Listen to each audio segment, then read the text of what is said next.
many others. I believe that the Universal Peace Federation and its a broad set of partnerships in the realms of politics, religion, academia, media, economy, arts, women and youth serve as a good model. I believe the Universal Peace Federation will become a cornerstone to build lasting peace around the world and the heavenly unified Korea based on. This is International Women's Day, so you should. This is today. We're celebrating today International Women's Day, and I think I tried very hard to have more men, but we have the very best men here.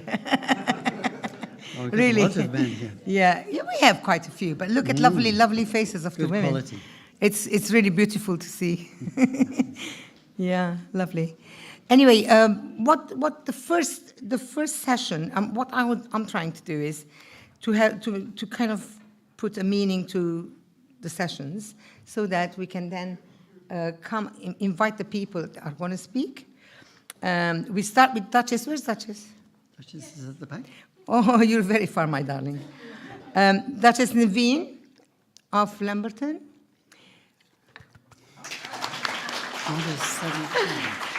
Dr. Yvonne Thompson, CBE-DL. DL, don't forget the DL.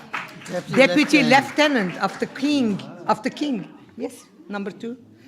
We can sit anywhere you like, number 2. Now we've got young achievers. We have such many young achievers that are so beautiful that I thought in every session we should put 1 or 2 young people. So the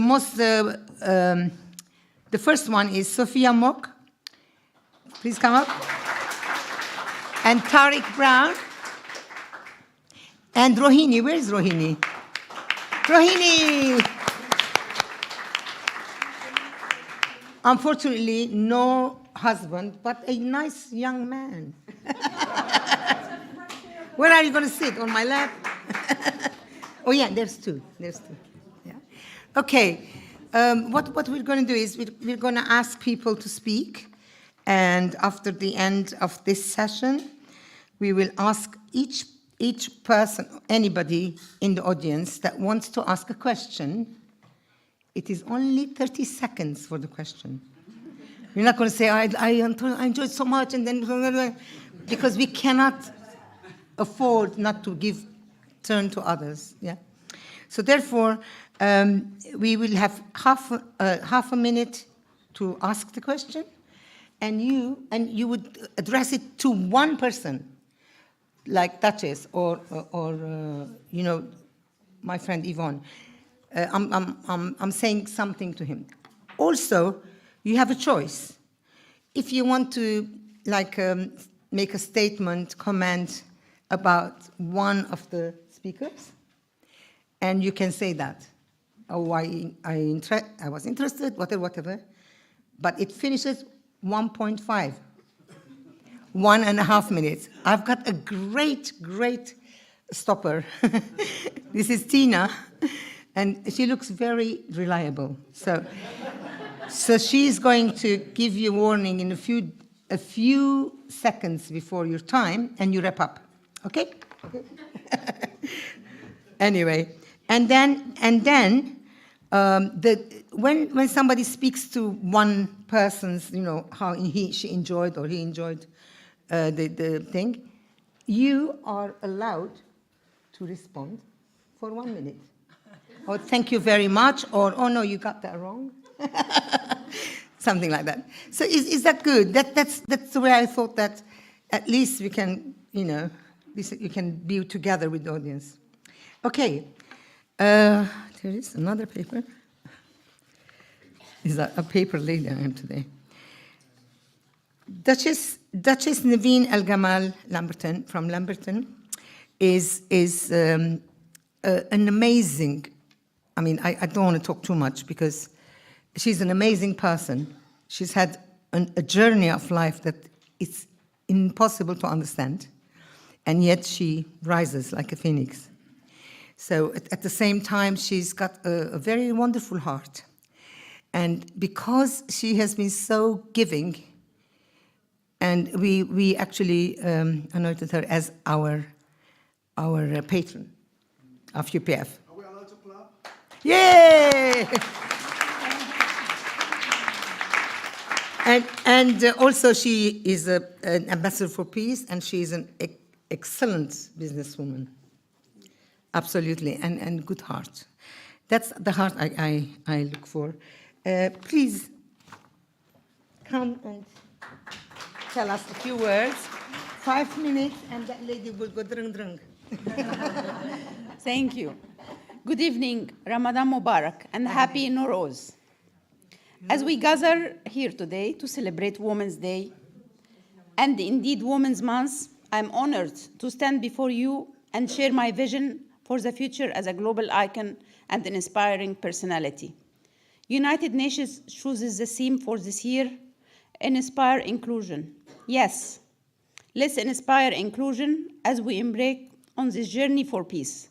Let us carry with us the hope and determination to make a difference in our world. Let us remember that peace is not just the absence of conflict, but the presence of understanding, compassion, and respect for one another. Take care of your thoughts when you are alone, and take care of your words when you are with people. In the face of division and discord, let us be the voices of reason and unity. Let us bridge the gaps that separate us and strive to find common ground, recognizing that we are all interconnected as members of the human family, Universal Peace Federation. Validating our feeling is what I call self-healing for a gender-equal world, a world free of bias, stereotypes, and discrimination, a world that's diverse, equality, and inclusive, a world where difference is valid and celebrated. Together, we can forge women's equality. Collectively, we can all inspire inclusion. As we travel along this path, let us be guided by the values of empathy, tolerance, and acceptance. Let us sow the seeds of peace wherever we go, knowing that even the smallest act of kindness can have a ripple effect that reaches far behind our immediate surroundings.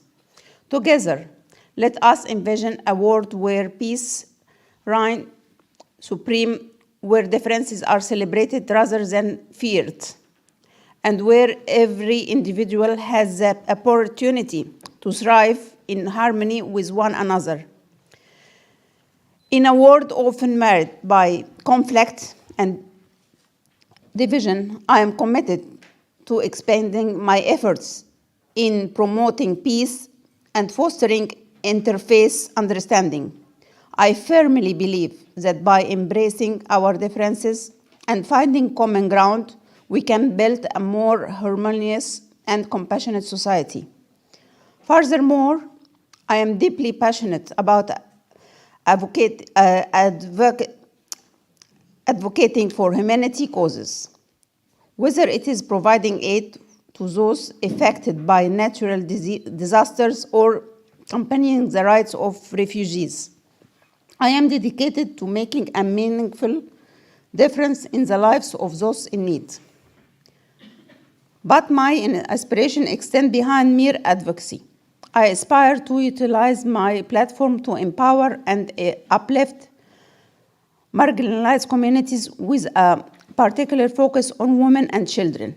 Access to education, healthcare, and growth opportunities should not be luxurious afforded to every one of us. It is through empowerment that we can break the cycle of poverty and inequality, paving the way for a brighter and more equitable future. I firmly believe that happiness is a fundamental human right, and it should be accessible to every one of us. By uplifting those who have been marginalized and disenfranchised, we can create a world where happiness truly is free. Together, let us strive to build a world where peace, understanding, and compassion reign supreme, Let us stand in solidarity with one another, lifting each other. May our journey for peace inspire others to join us on this noble quest. And may we leave behind a legacy of hope and unity for future generations to inherit. With love and solidarity. Thank you.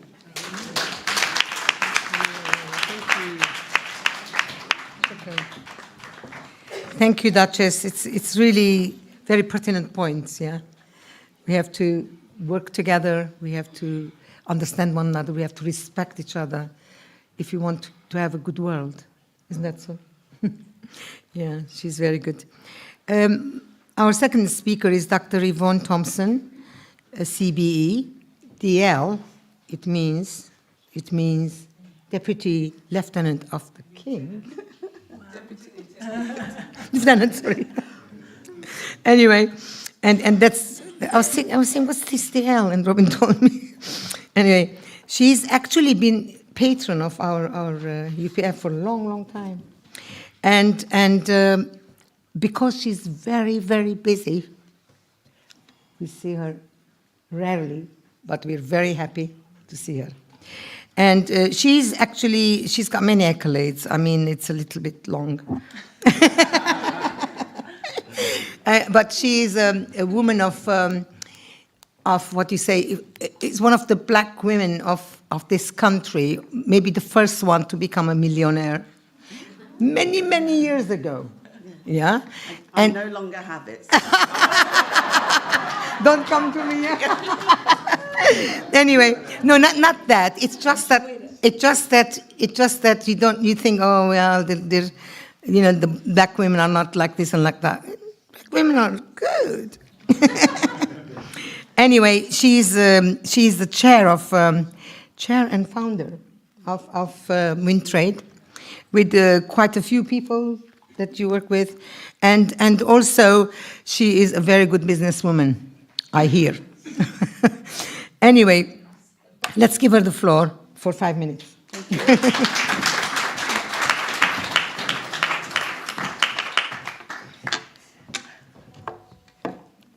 Good evening, everyone. Good evening, everyone. Good evening. Oh, that's better, that's better. Have you enjoyed your break fast for Ramadan and all the fantastic food that we've had downstairs? So I think we ought to give Robin, the team, Margaret, and all the people that have helped, all the ladies, great hand. Okay, so I've been asked to talk very briefly, 5 minutes, about myself, but I'm not going to do that because you've done most of it.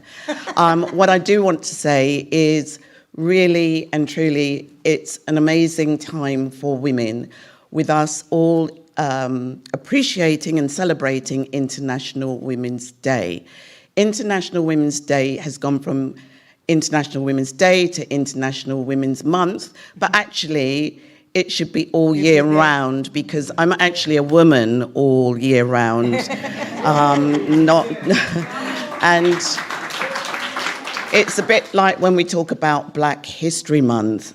I'm black every day, you know? Black and a woman, what's going on every single day? So we're here to talk about inspire and inclusion. And if there's one month that we should be really focusing on that, it's this month. I've always tried to make sure that whatever I do is as inclusive as possible. But I started a Black Women in Business network because there wasn't one, and that was 28 years ago. It's metamorphosized to a global women's network, which I am most grateful for, and we work with all women around the world. But that was just a very quick, I don't want to go into facts and figures because there's other people that's doing that. But every International Women's Day, I talk about 3 quotes. One is an African quote, which is, "Until the lion learns to write, every story will glorify the hunter." So every single person in this room has a story. And unless you tell your story, somebody else will tell their own version of your story. So we all need to ensure that we're telling our own stories. I'm going by quotes. So the next quote that I want to share with you is actually a quote by Rudyard Kipling, but for me, it really pulls together the meaning of inspiration. It really pulls on inclusion and collaboration and community. So I am gonna read it.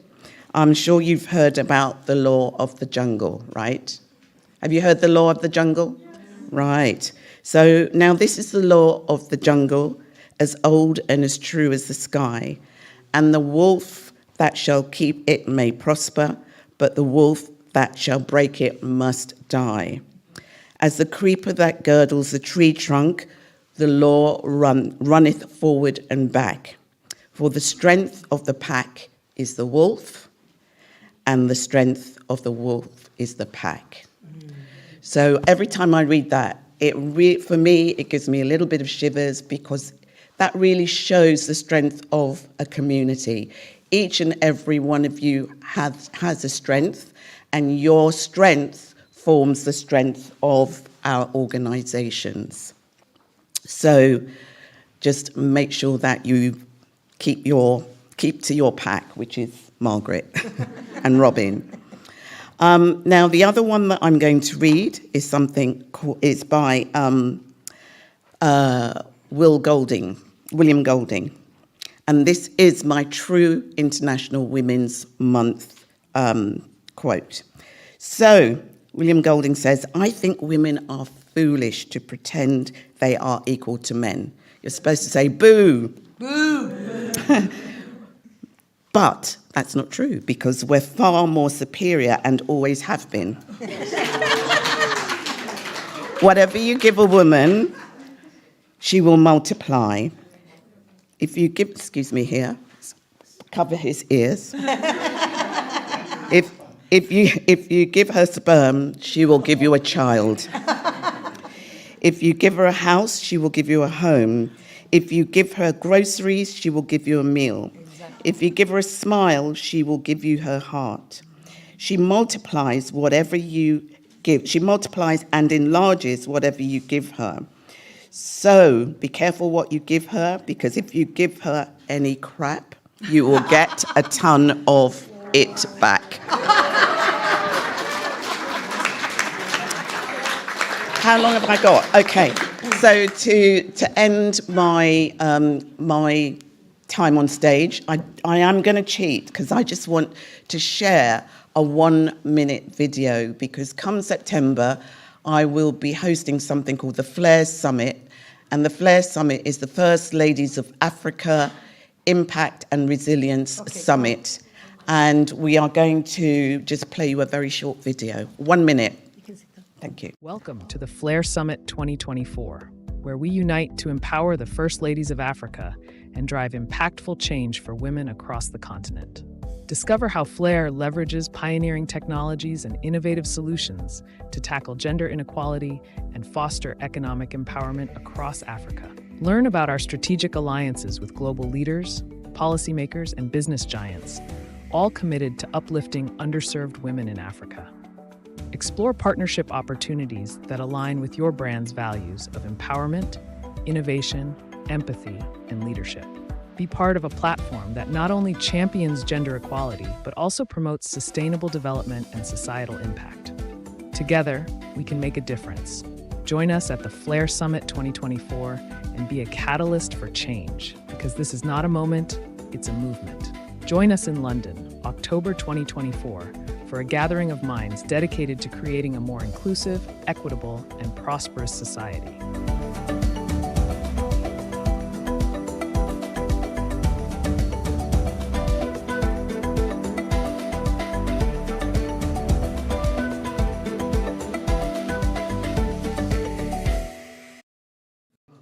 Thank you. Yeah, and we're going to come to that. Yeah, I'm going to be running it. I'm coming to it. Yeah, I have to come. Oh, you're coming, yes. Yeah. Of course. Yeah, of course. Okay, Now, now is Young Achievers, Sophia Mock. She's one of our latest Young Achievers. And she is amazing.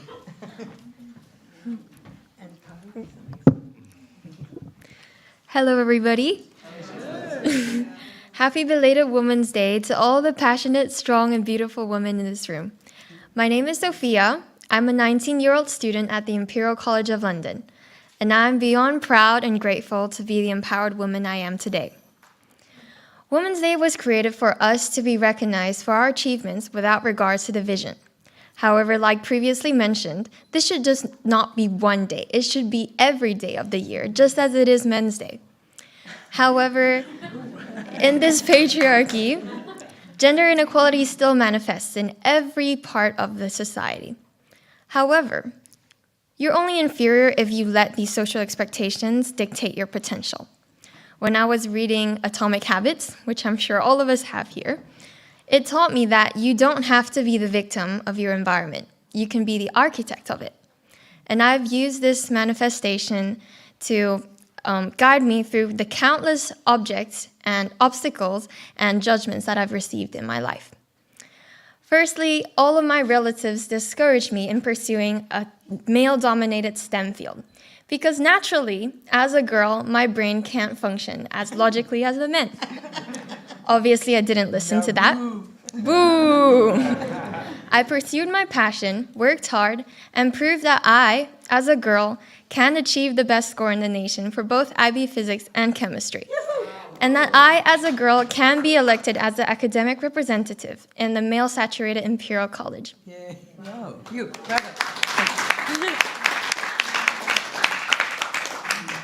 Apart from that, my dad used to bring me along to all of his business dinners, in which the men would converse about the news, politics, and numbers. Now, conventionally, women were expected to remain silent and laugh whenever they made an unfunny joke. But obviously, me being very outspoken, I like to join in with the men's conversation to give my perspective. And most of the times, the business partners would be very, very impressed, and they would compliment, "Wow, your daughter is so well-spoken for a girl." For a girl. Now, I knew all of these compliments came with good intentions, but the way that they were phrased and the fact that they were all directed at my dad instead of at me made me a little bit frustrated. Nonetheless, it made me and my family very proud. And now, as the chair of the Imperial Femtech Society, a group of over 250 students passionate in bridging women's health and technology, I have proven that women too can be leaders, public speakers, and gain the respect of men. Amen. Bravo! And finally, I've always been very active, but not as a dancer or a netball player. I like to lift heavy weights, and I'm a competitive martial artist. Very surprising. Despite what social media and people back home would tell me about how it would make me too manly and bulky, I love the feeling of being strong and knowing that in the future, I wouldn't have to depend on a man to carry my groceries. So I worked hard, pushed myself beyond my limits, and in the end won 3rd place at the World Karate Championships in Tokyo.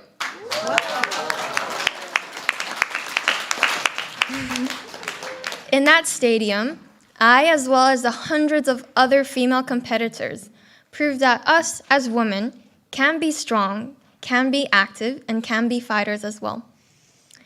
Instead of being a victim to the social standards, I followed my passion and proved them wrong. And now I wish to become the architect, to empower other women and let them know that they too can overcome these barriers. Bravo. Thank you.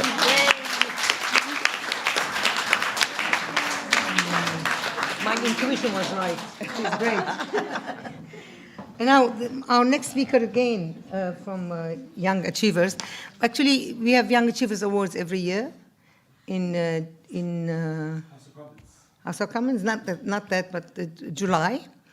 And the parliamentarians give the award to the selected people.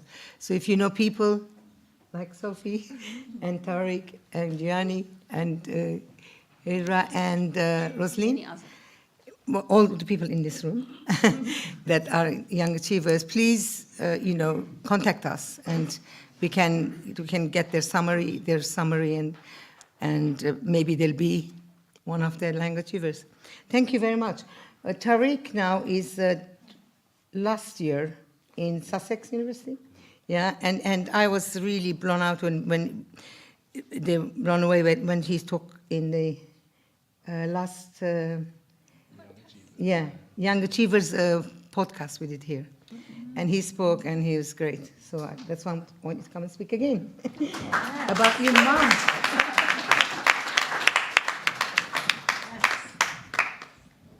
Good evening, everyone. Oh yeah, I might have to make this a bit higher. Is the time going? There we go. Okay, go up. I don't know. What's this page? Okay, yeah, that's fine. I can do that. Okay. I'm gonna have to stoop a little bit. My name is Tariq. Oh, you can hear?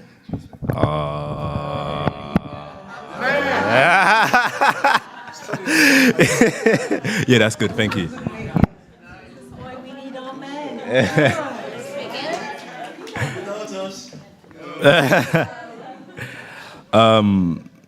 Yes, my name is Tariq. I am a final year student at Sussex University. I'm also a poet, a blogger, and a cultural leader. For those of you that don't know, please come and find me after. But I was wondering what I can speak about today about women, and I wanted it to come as naturally to me as possible. And one of the things that I'm passionate about is philosophy and politics. So I thought, okay, how can I tie in women and politics and philosophy? And what I realized was from the books that I was reading, our stories, our philosophies, our decisions all come from the perspective of men. And what that means is that we are missing half of a story for the women that exist in our world. And especially when we look at the conditions that are going on at the moment, we need more decision makers. We need more people that have different perspectives and different lens on not only the geopolitical issues, not only the domestic issues, but on an individual, personal basis. Women have so much to offer, and we don't even know the potential of what women can offer because a lot of our systems have oppressed women, and that's the honest truth. So one thing that seems to be brought up a lot with women is emotion. As men, we seem to look down on it. But then when I look at what's going on at the moment and the suffering, emotion is a good thing. Emotion is something that we are missing a lot in today's day and age. And what emotion allows us to do is connect to each other as humans, connect on the basis of humanity, which is very important. So yeah, I was thinking how I can speak about women, and I think about myself and how I was nurtured. And a lot of our great leaders, whether they be presidents, whether they be icons that have lived and died, they have been nurtured by mothers, aunties, sisters, people who are able to contribute to their perspective so that they can go out in the world and live to the masculine stereotype. But a lot of them had that support and that nourishment and that encouragement. And there's a quote that I love, which it says that, what did it say? There we go. That's it. It says that mentality is a privilege. And the reason for that is, at first I thought we are the shaper of our environments and we are the shaper of our own minds. But then to be able to handle yourself and to be able to handle your own thought process, you need people that are going to support you, that are going to encourage you, that are going to believe in you. And a lot of us men, we have had that from the different types of women that exist in our lives. So I think going forward, it's important to remember that we are missing half of the story. And if we are going to improve as a society, we need to have more women in leadership positions. There's no point talking about inclusion if we don't actually understand the value of that inclusion. And the value of that is the different perspectives that exist within womanhood. So yeah, it's a pleasure to be here on stage. This is Women's Day, so I feel very grateful to be able to grace everyone today. And yeah, thank you for having me.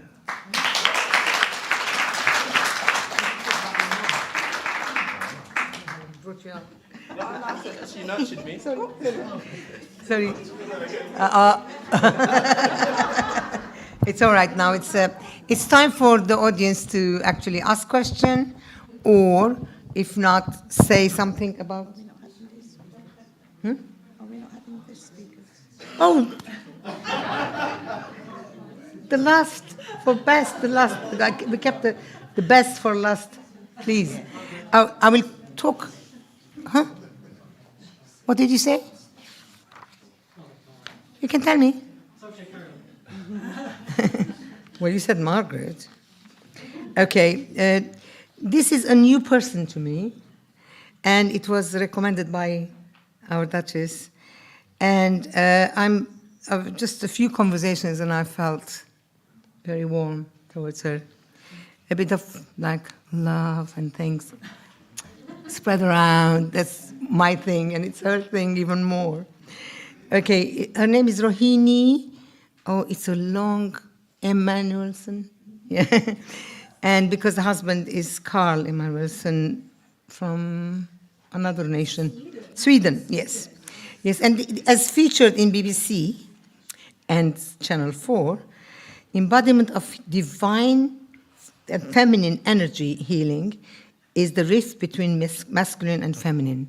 And that is where she has experience and expertise. We'll invite her to speak. In 3 words, my kids would describe me as a bit odd. She is a lot. She seems very yogurt. She's full on, yeah. Too much, isn't it? Too much. I'm Rohini, and I love. Yeah! Well, love is the only truth. It's our highest potential.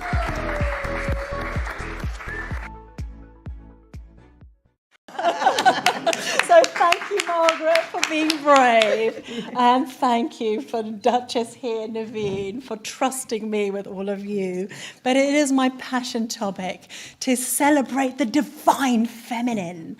And first of all, my greatest achievement is being a wife. And Carl was meant to be with me today.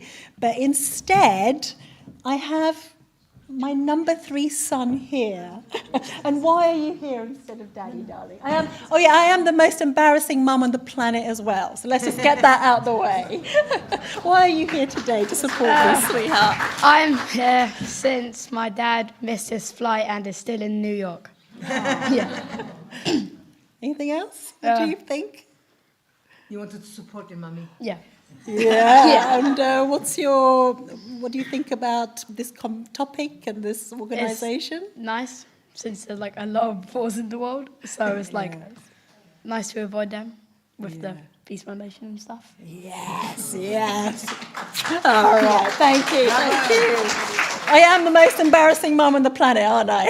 So tick. But really, this is the most exciting time in history. Did you know, since COVID, collective consciousness has increased by 20% since the beginning of time? Have you heard that? Who's heard that already? Isn't that extraordinary? Since COVID, collective consciousness has awakened by 20%. And can you feel it? Like the types of conversations we're having, these kind of mindful gatherings, people looking for deeper questions, fulfillment, and we think it's because of this unleashing of this beautiful, mama, glorious feminine energy. Really, that is the catalyst from moving from a paradigm of command, control, hierarchy, the patriarch, the traditional patriarch, to what's coming now, which is co-creation, which is harmony, which is peace, which is a sense of oneness. Yeah? Your pain is my pain. Your success is my success. And do you feel that? Do you feel that in the authentic conversations? And ultimately connection, because that's what we crave, and maybe that's what COVID taught us. Mama Universe went, sit there in the corner, think about your actions and what really matters. And ultimately it's this, isn't it? This feeling of connection. But there is work to do. 80% of relationships are failing these days. Have you heard that stat? 80%. It's relationship love Armageddon. Why is that? 1 in 3 women are still being physically abused as we stand here. When I heard that, to be honest, I was shocked, because total bubble that we live in, we have such a privileged surrounding here. I couldn't believe it. Right now, 1 in 3 women are still being physically abused. And we all know about the mental health pandemic, especially in young men. And I'm blessed with 3 sons, and that's why I deeply care about this topic, and I want to do my bit to create a better future. Because ultimately, why are we doing all of this? We need to do our bit to create a better world for our future. So it's going to take a lot of healing. It's going to take a lot of activations to embody the masculine and really what is the feminine energy. So here's the thing. I'm going to say something a little bit controversial. Naveen's saying, oh my goodness, why did I invite her? She knew this was going to happen. She knows me. Equality is a big mistake. You're better. Equality is a big mistake. I don't want to be treated like a man. I am not a man, right? I am the divine feminine. We are a whole different species. Men, have you noticed this? Your women are a completely different species, you know? And I don't want to be treated just like a man. I want to be revered for what is the essence of the feminine, right? And what is the feminine? The feminine force is, it's created, the real feminine force, the real feminine essence of who we are is like a beautiful flower. It's unpredictable, right? And this is why you might notice the feathers and all this. Why? Well, I'll tell you my story. So my background, very much corporate background. So I started my career in technology. I was allegedly one of those high flyers in Microsoft, leading R&D teams. And then I worked as a management consultant, helping executives transform their organizations. So for 25 years, I was, you would say, successful in a male paradigm. How was I successful? Any clues? How was I successful in a male paradigm? I actually was a man. I may have, but my energy, the way that I was successful at playing the male game, I actually was in my masculine energy. And that's how I played that game, because it was the only game in town. And I knew nothing else. There wasn't any role model. All through my career, I'm ashamed to say it, I didn't even have one female boss. No one, no role model. So who was my role models? And I was blessed with incredible men who supported me. So they were my role models, and I just copy them. And in fact, the way I dressed, I used to wear a suit, like a masculine suit. I tied my hair back. I wore glasses. I didn't want this weak feminine energy to show out. So even though I ticked the box, brown girl, I was actually operating as a masculine. And it's taken me a lot of work over the last few years to understand and start to embody what is the magic of the feminine. And I can tell you, it is so powerful. It is so magical. And so my invitation for all of you beautiful women is to, and us as a collective, we don't really know what the real magical, mystical, beautiful power is of the feminine. We don't understand that. Really, we can go, who remembers Bewitched or my show? When she twinkles her nose? Yeah. This is the power of the feminine. She has this with her, if she allows herself to be a feminine. And how is she a feminine? It comes from her heart. She comes from an open heart. And sadly, because of all the trauma and all the rest of it, many of us live with a closed heart, which is why the relationship Armageddon is happening, right? 80% of relationships are failing. So how to kind of heal this rift means going back to opening our heart, express yourself, and try and come up with to explore the magic. And one thing I'd say is, yes, we need to support and we need to heal our women, but what's more important, perhaps, is our men. It's our heroes who can be that solid container for us, right? And this is what we need. Perhaps we need that even more, because when a man is standing in his evolved masculine power, that's when we can feel safe. This is when you can feel seen. This is when you can feel supported. And this is when that magic can flower like a beautiful, explosive energy like this. So, yes, I want to give one I'm short, running short on time, aren't I? Okay, all right, I'll wrap it up. So let's say last 4 years, we've dedicated our life to inspire people to prioritize love. And what we're doing is, I guess we formed a foundation or a love cult. That's not really a cult. and so we've got some apps, we've got some support to experience radical well-being, as well as a companion for love.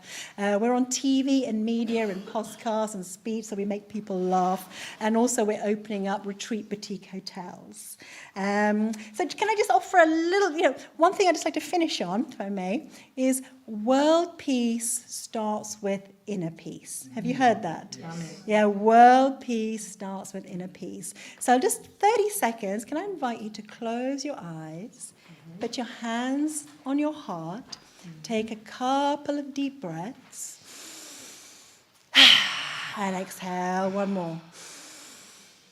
And I'm going to make the sound of the universe so that you can feel that peace from within, okay?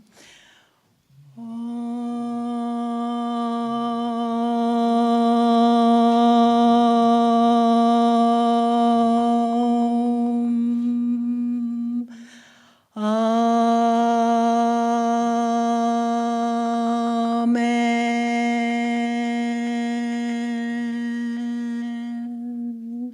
Thank you, thank you, thank you.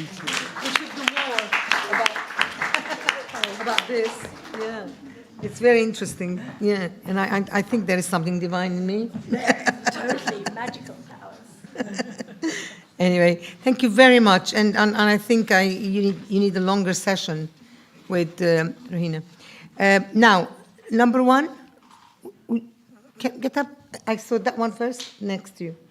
Ahlam. But it's it is only 30 seconds to ask and 1.5 minutes to speak. Okay. Well, as much as I appreciate what the last ladies has spoken about and your spirit and all of this, let's start by inner peace. You do, as a woman, you do not have inner peace unless it doesn't come by and all of this. It comes by protection and by respect to your dignity. Whether you are working, you are not working, you are doing something. When you are looked at as a human being, not something who has no value. And again, these no values things are legislated in the system. Okay, so it's beautiful you have this spirit and you talk, and the environment you live in, if you have a home, a roof, the legal system that protects you in every possible way, the neighboring countries who do not invade and do whatever they want to do. It saddens me that in all of this today, as women, Women's Day, nobody have mentioned women all over the world, especially at the moment, are suffering from wars and from pediatric and legal system that is not fair for them, such as, in particular, Gaza today.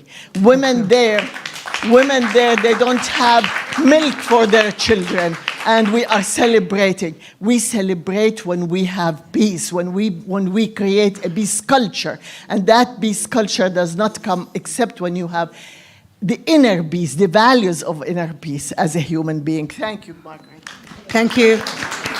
Well, I would say that there is a difference between individual, kind of emancipation and understanding yourself and doing things differently, and what's going on in the world. It's terrible. But the point, there is a difference, though. If you want to feel differently, it's. We don't stand by each other's rights all over the world in this global and place. We protest each other's rights and dignity in particular. It's going to carry on. Okay. I'm just going to. Yeah, thank you. Anybody else for anybody else? Another person you have to choose. the young lady, the young achiever. Young lady. Young achiever. Sophia. Sophia, thank you for your inspiration speech.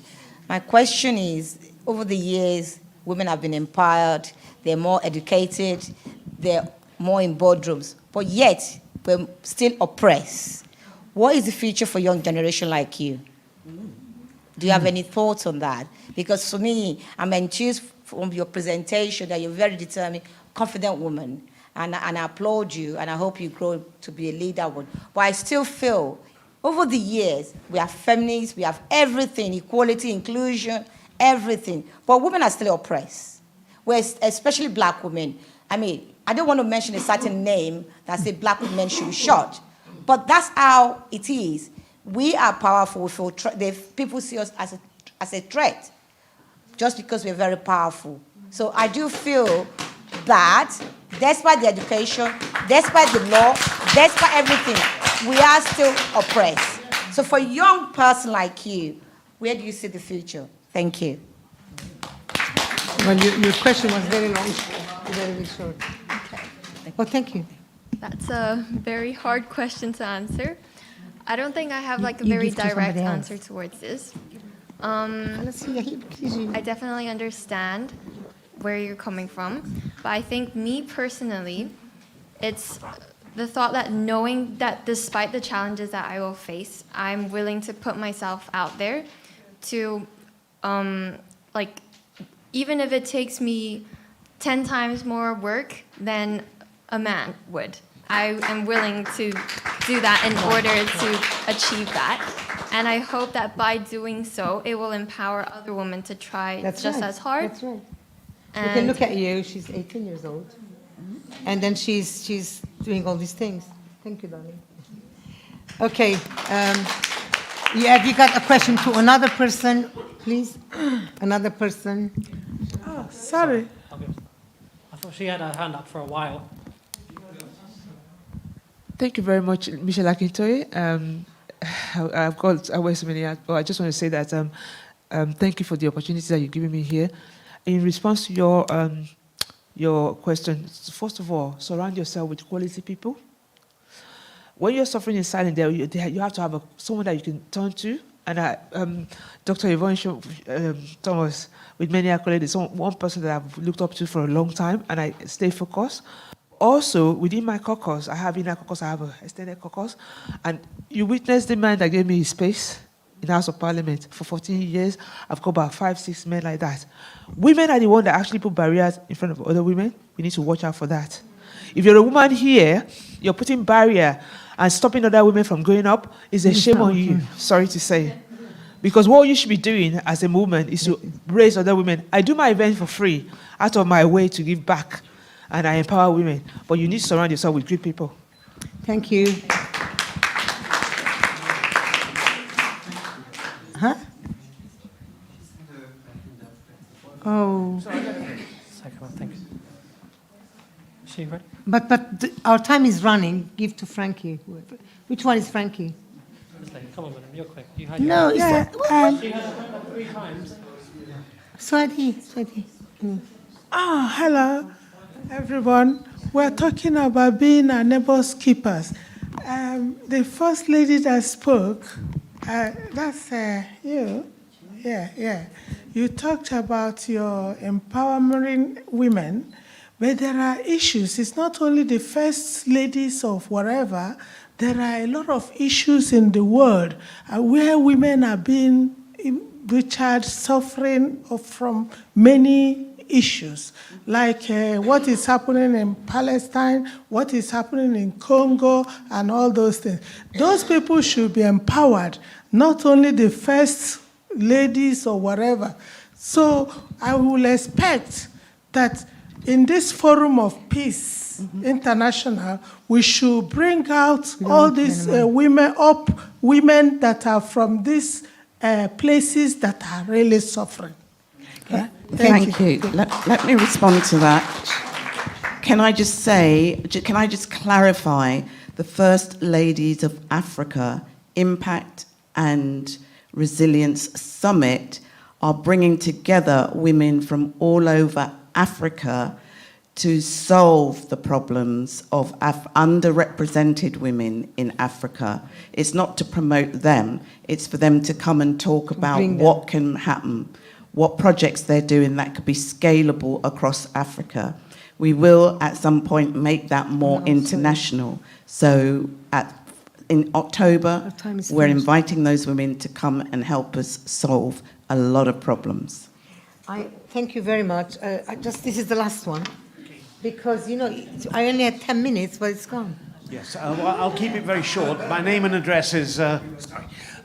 Thank you, Margaret, for inviting me, and I'm delighted to see five wonderful women here. 3 of them I know very well. In fact, this young lady I've not seen for 20 years, so I was delighted when you told me that the last time we had breakfast at the IOD, I think it was 2002 or something like that. But I have a question and a very short statement. My question is, I'd love to see many more women in Parliament, and the ones in Parliament are not helping to bring up more women. They tend to be, when they got there, I'm happy now. So, so what we need to do is put the ladder down, for other women to come up. The second session has Parliament and parliamentary. Excellent. Well, the question is that, that was my question. Why haven't you entered Parliament? And if you want to enter Parliament, whatever party you want to go into, I'm here to help you. All right? Right. My quick statement, just a quick statement, is that my mother used to teach me, I wasn't a very good Muslim. In fact, Mecca bingo was the closest I ever got to Mecca in Camden Town. But my mum used to tell me that heaven lies at the feet of the mother. And there's a famous saying, an African saying, that if you educate a man, you know the saying, don't you? If you educate a man, you educate an individual. You educate a woman, you educate a nation. Thank you. You know that there's 2 other sessions, and I'm sorry, next time we can talk. Because I saw your hand before. I'm not ignoring you, but because this thing happened. Next time you can. Who do you want to speak to? What is your? No, but what problem is? You have to speak to one person. You have to say to one person. One speaker. I've got one question, because in this country you have to fight the legal system, and to somebody like Duchess Levin, the legal system is a tough system to fight. So what words of strength could you give to the people who have to go to fight this system in the courts? Okay, that's good. I will ask the government to enact and enforce laws that protects women's rights and ensure gender equality, invest in education and awareness program, provide accessible health care service, including mental health support, establish support systems such as shelters and hostels for victims of domestic violence and abuse, implanting economic politics that empower women. And I think only the government and the ministers can do such work. Thank you. Thank you. Okay, thank you very much for the first session. I am very happy how it went, except that time is short. And thank you very much for everyone. It's done. Wow. The second session we have Fujia Begum and Gianni Austin from Young Achievers. And we have Ambassador Shukriya Barakzai from Afghanistan. And we have Durdana Ansari, OBE, and she is actually honorary captain for Royal Navy and my good friend. And finally, our chair of UPF is Mr. Keith Best. There are two very kind of political people here, so you can ask many questions then.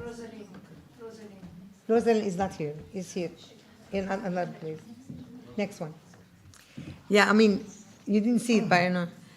Okay, so we're starting this session with Fujia. I just saw this woman, 17-year-old. 18 now, oh great. 18-year-old. First time I saw her, I found like energy and it's really very warm feeling I felt. Where's Johnny? Okay, she's there. Okay, please, the floor is yours. And she's one of our young achievers. All right, thank you. And then maybe Okay, that's fine. Yeah. All right. Well, thank you so much for letting me have this opportunity to speak to all of you. There were some amazing speakers today. I don't know how I'm going to be able to top that off. But I am 18. My name is Fojia. I am in sixth form right now. I'm finishing year 13. I'm studying A-levels, and hopefully I'll be going on to study law in September at university. So I am here to speak to you a bit about empowerment in classrooms. We have heard from a lot of people today about what has been done, all of the amazing achievements we've been able to reach, but there is a lot of work left to do. So my experience being a girl has been shaped by growing up in an all-white neighborhood in Spain and Madrid, being the only person of color in my year group, and then moving to here, London, to East London, in one of the most diverse neighborhoods in the whole of the UK, and being surrounded by people that look exactly like me. But there's one thing that has been a common thread, and it's the feeling of insecurity and inadequacy, and being interrupted in class, having ideas stolen, a lot of the time by boys.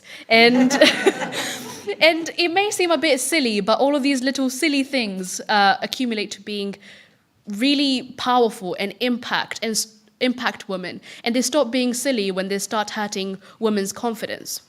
So that's why I want to talk about here today.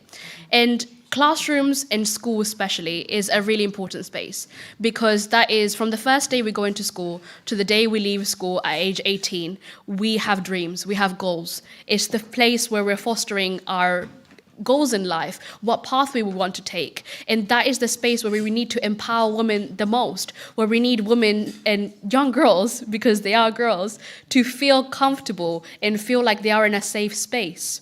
And I don't think that's something that has been achieved as much, especially for women of color and girls that are from like very disadvantaged backgrounds, because there's a feeling of inadequacy from being a woman, but also from being black, from being brown, from being a migrant like myself. And that is something that we're trying to tackle. So I work for a charity called the Fair Education Alliance. We're a coalition of 280 organizations, and we are united by the plight to create education equality and help charities and individuals that are promoting female empowerment as well. And I want to also extend this invitation to all of you as well, because me personally, I am a mentor for year 11 and year 12 girls, and there are dozens of Black, Asian, Latina girls, and they're all intelligent, smart, full of potential. But the conversations I have most frequently with them are them just feeling inadequate and them lacking the confidence and belief in themselves that they can achieve their dreams. So I want to extend this invitation to you guys to try and maybe join a mentoring group. There's so many charities out there like Girls Out Loud or the Girl Network, and try and empower young women, because they are the future of our society. And as much as we talk about female empowerment and what we have achieved, there's a lot more to achieve, and we can bridge the gap by helping the girls that we have in schools right now. Thank you. Wonderful. Gianni, it's your turn. Gianni is first class, yes, first year. First year in Imperial College as well. And he's a person that I know quite well, very nice person. Please come and speak.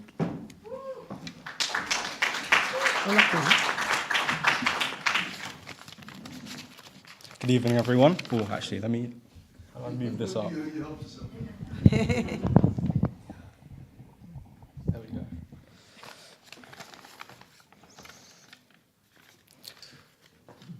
Good evening, ladies, gentlemen, and esteemed guests.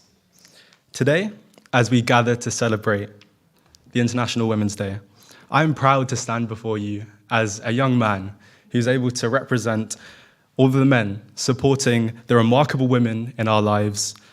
And I applaud you all, your strength, your resilience, your achievements. It really inspires us all. And I applaud every single one of you for how you contribute to our society and our community every single day. Now, I think International Women's Day is a great time to applaud women, but I also think it's a great time to consider where we are with gender equality and how we can move forward to make the world a better place. And I say this because I'm a firm believer in equity of opportunity. I don't think anybody should be stopped from chasing their wildest dreams just because of the way that they're born. I think it's wrong. And I recognize the role that us men have to play in this, how we need to help forward equity. I think we need to be more educated, especially us young men. We need to be more educated, informed, and made aware of the issues which women go through so that we can employ empathy, because that's the way forward to a better society, in my opinion. And I'm not saying this because I'll ever know what it means to be a woman. I will never understand what it feels like to be a woman, but I do know what it means and feels like to be a man of color.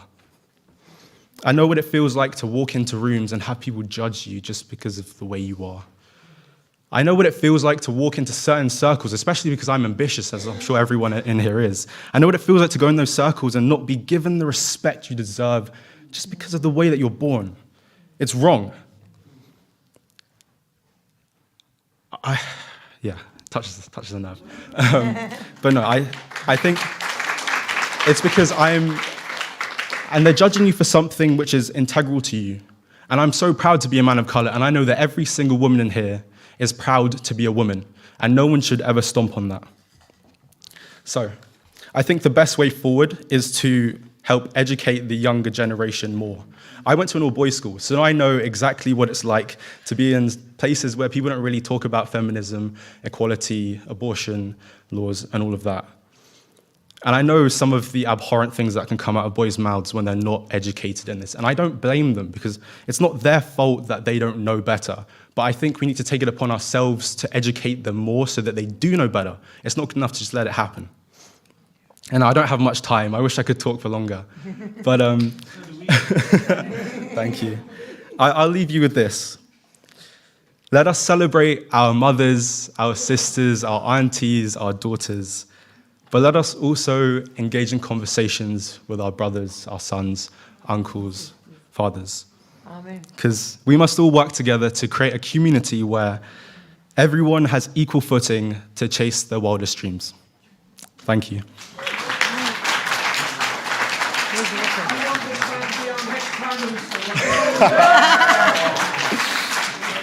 Thank you. I'm going to say you're so handsome that I don't care what color you are, what hair you've got. You're just a great man as well, inside and out. Oh, thank you so much, Margaret. Yeah. Thank you, everyone. Be very confident, darling. That's mine.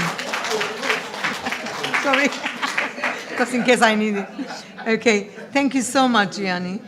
Now is Ambassador Shukriya Barakzai. Correct. Thank you. Oh no, I must say that she was in Afghan government, and when Taliban went there, of course, and then she's gone through many things, and she's an amazing politician. I mean, completely, you could listen to her for a long time, but you only have 5 minutes.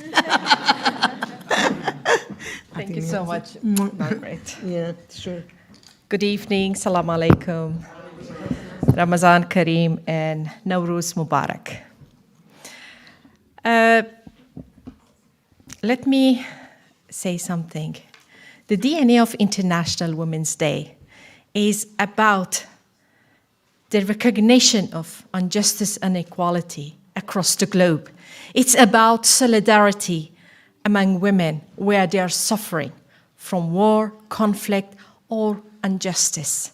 So that is exactly the DNA of that historical day, where remind us from where women start, the beginning of our journey. Well, I am representing the women of Afghanistan. I don't know how much you know about them or not. But just because they are women, they are living in a very open prison in the name of Afghanistan and their own country. They are not allowed to be educated anymore, not more than primary school. The secondary and high school doors are banned. The universities are banned, and women are not allowed to go and work. This is just a small part. Even the oxygen, they cannot breathe oxygen without mask. Even our TV presenters, they are putting masks while they're on the TV shows. This is the situation of my country today. And millions of women are suffering from that. But let me ask you a question. Raise up your hand if you think ever, just because you're being a woman, you feel a kind of discrimination or injustice inside of your society, community, or family. Even me. Okay, thank you. Why is that? Why when it comes to that type of discrimination, we say, of course. Why? Before it was a kind of idea about why women are not supporting our women to be in the parliament. Ever we ask, because I won 2 times a seat, very difficult, because I was running from the most complicated province, Kabul, capital of Afghanistan, where 765 people were standing for 33 seats. And my ex-husband, he himself was stand against me. Anyway, it's quite normal. Before somebody say 80% of marriages or what is, and I say the 20 others are just trying to compromise. But anyway, I'm not judging anyone or any relationship. This is the word that still is injustice. Would you like to stand for justice? Of course. When we say equality, it's about equal opportunity. It's about being in front of law equal, no matter who you are. What's your race? What's your language? What's your religion? What's your gender? Don't you think it's the time for us to be a united force for our identity, for values, for whom we are and what we are? If we would like to raise the issue of women's rights, of course we do need men to be educated. Meanwhile, awareness among women is also compulsory and necessary. Don't you think now it's time for us to be united against one another important element? It's called gender apartheid. If it's so, I would like to have your solidarity, because as a woman where I'm in the country where most of women are calling to recognize gender apartheid and say no to gender apartheid, join me with this 100 million women voice for the recognition of gender apartheid in the international or defining the gender apartheid in the international laws, beside states and government also support. I just want to remind you, be proud no matter who you are, but being woman is very difficult. It's more than imagination a man can understand what exactly is to be a woman. Thank you so much. Shukran, thank you so much. Yeah. I mean, I really am very impressed every time I speak to you, even just normally. Yeah, she's gone through a lot. I mean, you can't tell it here. But she's a great woman still. What's going on? Okay, our next speaker is another very powerful lady, very determined, very helpful, very kind. Her name is Durdana Ansari. She is OBE because of her work. What's going on? When you say, excuse me, I will look at you. Speaking in microphone. No, sorry. That's what it is. That's the problem. And And she got the OBE because she taught to Islamic women, yeah? Carry on. Is it wrong? Is it wrong? Yeah, because she was going to, because she was very well trained in her work, they gave her the opportunity to teach Muslim women, and it was for how many thousand? Million? More than 9,000. More than 9,000 women, actually, she has taught how to kind of get along with the society, etc., etc. And now she's honorary captain of Royal Navy. Why, you say, why? It's the only Pakistani lady that's, other ladies that are Muslim lady as well, yeah. So I invite you, my dear friend, to say a few words.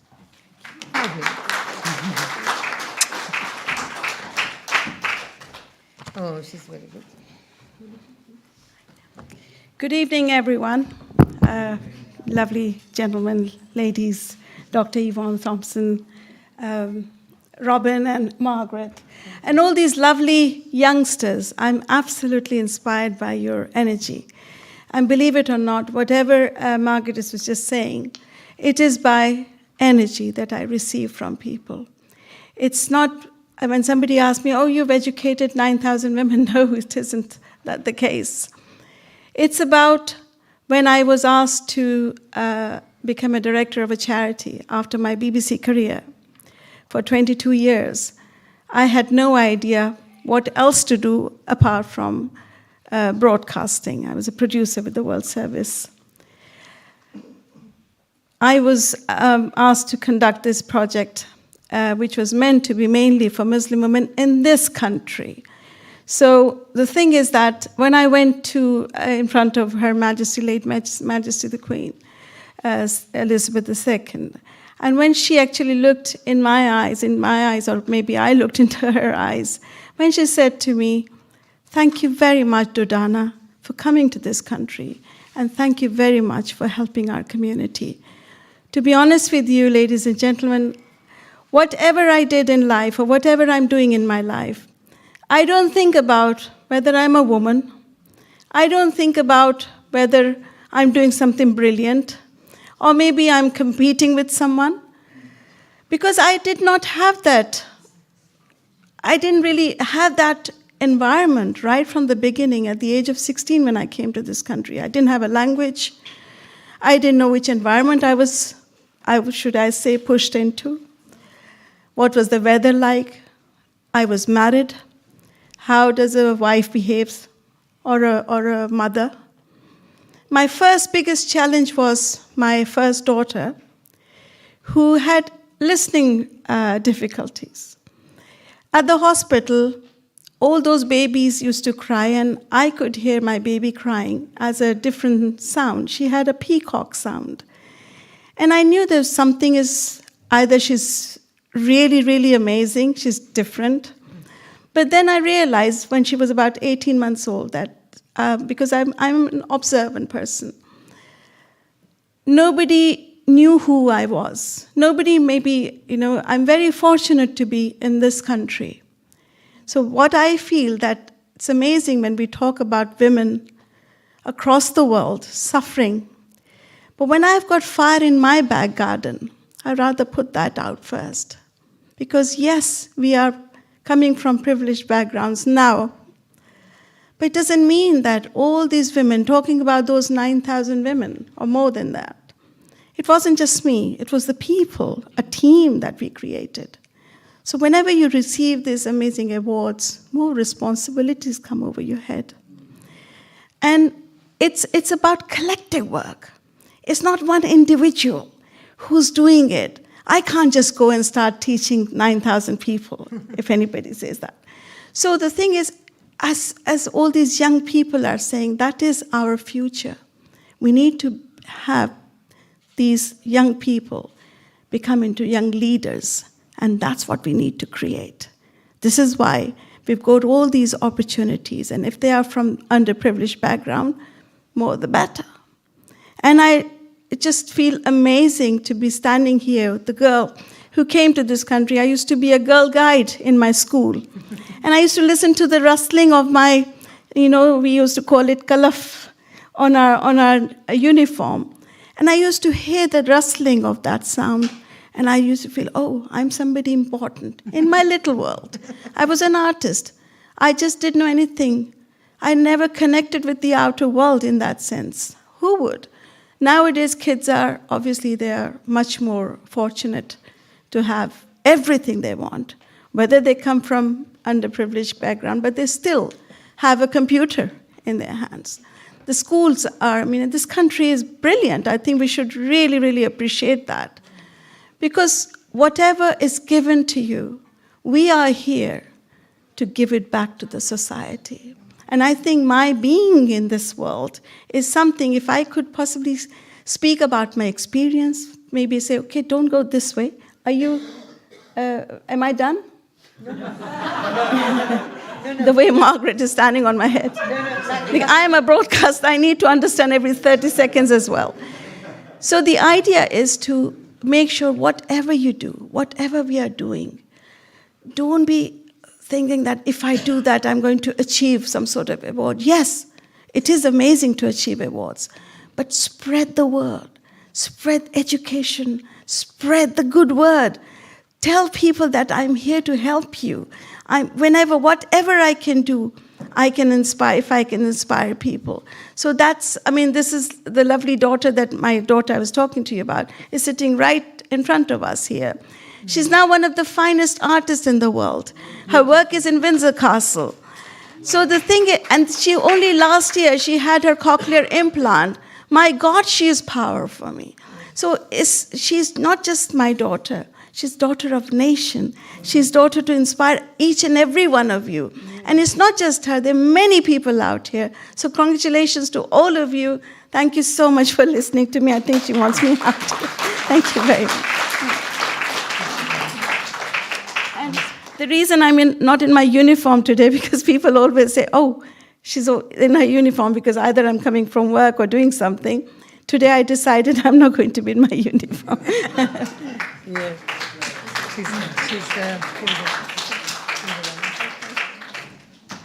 Okay. Wasn't that wonderful? I'm still here. It wasn't. Yeah, it's very good. It's very good. Her story is amazing. And Amina is amazing. What I would like to ask is for our chair of UPF and former MP, Member of Parliament, and also he's head of many charities that works very hard. He's a very good man.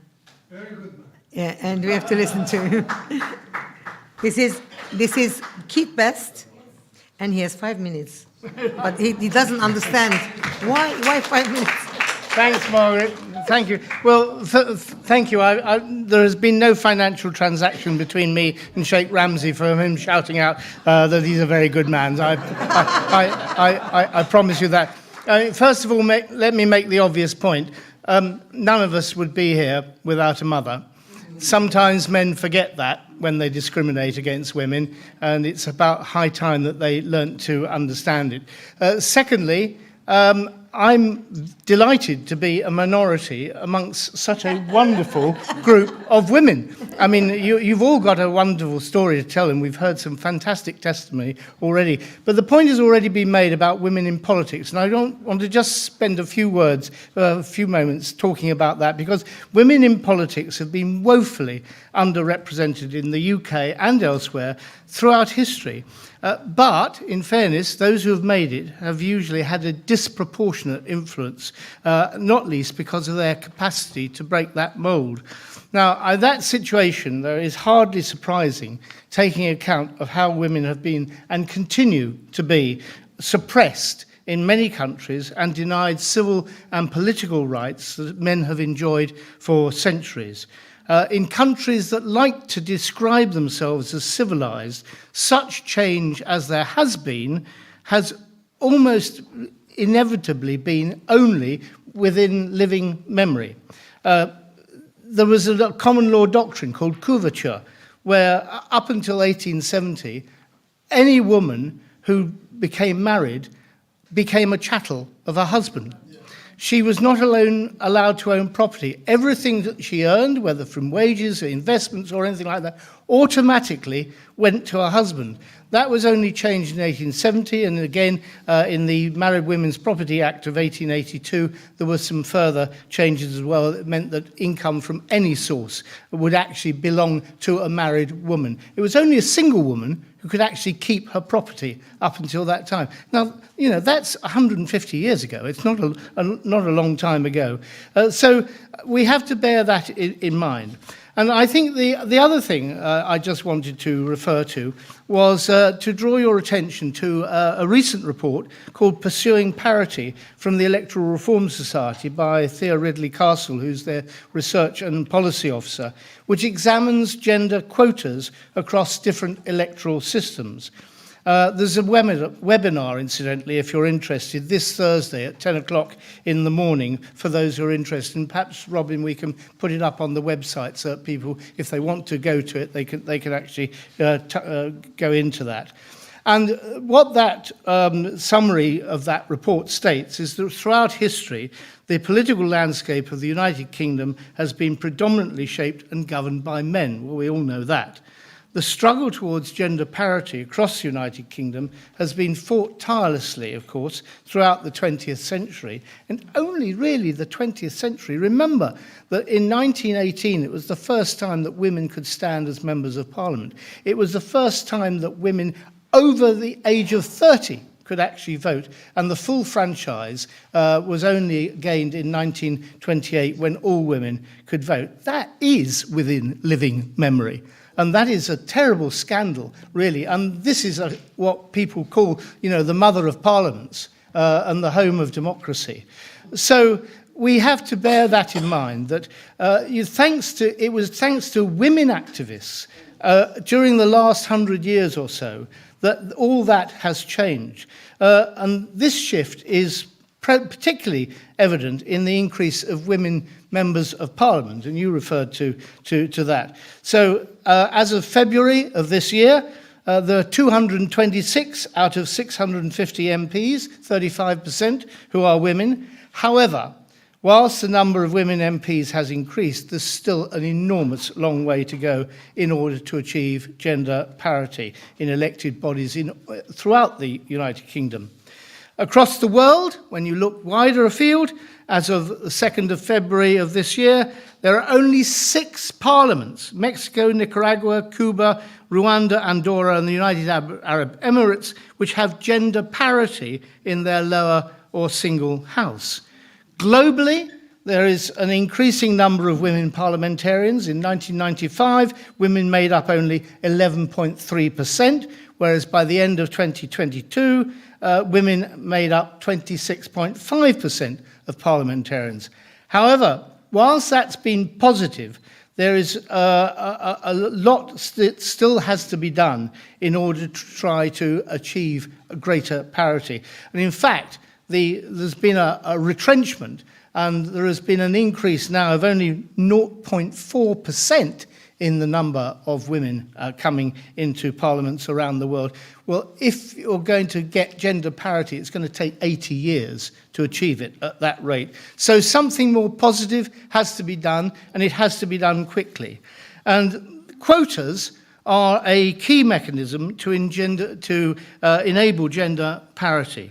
In 2022, there were 18 countries where legislated gender quotas were in place in the single or lower house. In those countries, and this is interesting, in those countries where they've got that legislation, 30.3% of the total number of MPs are women. In comparison, in countries with no gender quotas, and that's 19 of them, they had a parliamentary renewal, a change of parliament, but only 22.2% of parliamentarians were elected were women.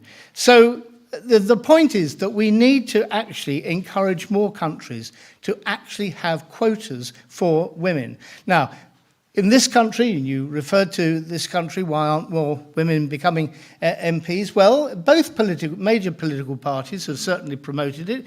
In the Conservative Party, there's a body called Women to Win, and that is very active in promoting women to come forward and stand for Parliament. The Labour Party experimented for a time with all-women shortlists. That got into trouble with discrimination law, but that has been ironed out to a certain extent.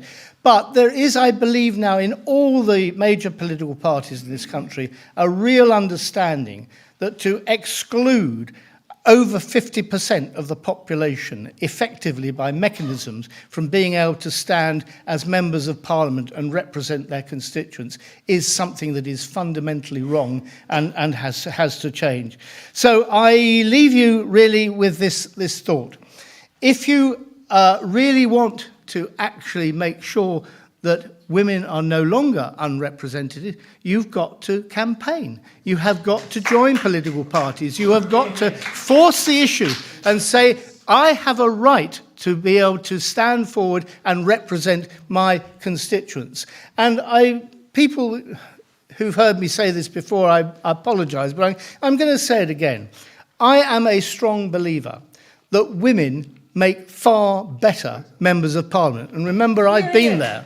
And it's not just because I was first elected when we elected for the first time in history a British female Prime Minister. But I've always believed that women make better members of Parliament. Why? Well, for a start, women usually have to juggle many more things than men. They have to be homemakers, they have to be home budget makers, they have to rear children, they have to do so many different things. And that's the life of a member of Parliament. You have to juggle so many different things all at the same time. And women are far more adept at doing that than men often are, who've usually had, one single career in their life. They go and sit behind a desk, for 30, 40 years, then they retire, and then they go and play golf. Great, but it doesn't actually move the world along. So I'm a firm believer that we need to have more women in Parliament, and we need to encourage that around the world. And I believe it's in men's best interests to have more women in Parliament for the reasons I've given. And if I may say so, it's about time that men woke up to the fact. Thank you very much. Okay. I will say it again. You either ask a question that takes 30 seconds, or you say something. You want to say something to one of our speakers. And then you have 1.5 minutes, and he or she has 1 minute back to answer.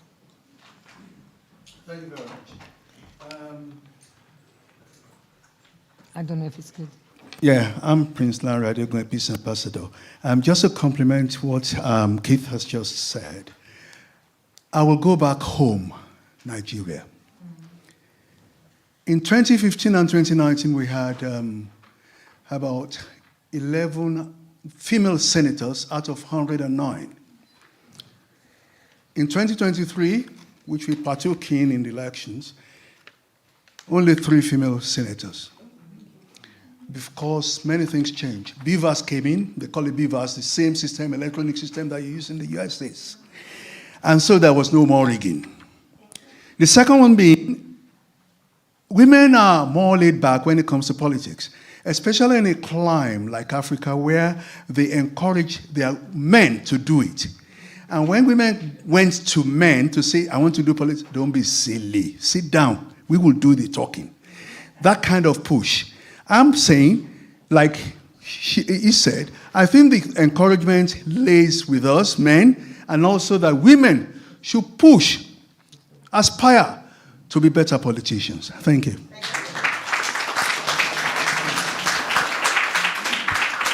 Can I just add to that we are the Universal Peace Federation. We believe in peace. And I am firmly of the view that women, although certainly no less Machiavellian than men in many respects, nevertheless are more pragmatic. And I think if we had more women leaders in the world in politics, we would have far less war. We would have far more Amen. peace. Bravo. Yes, madam. Huh?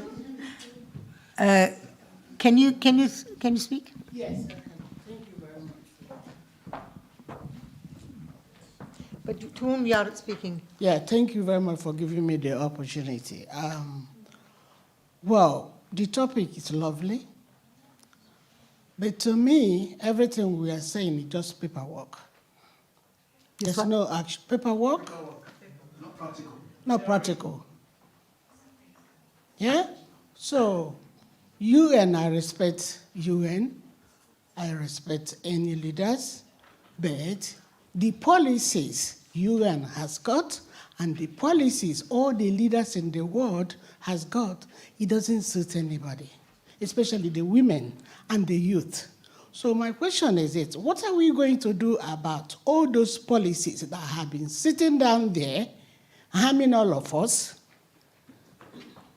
till today? What are we going to do? Because one tree can never make a forest.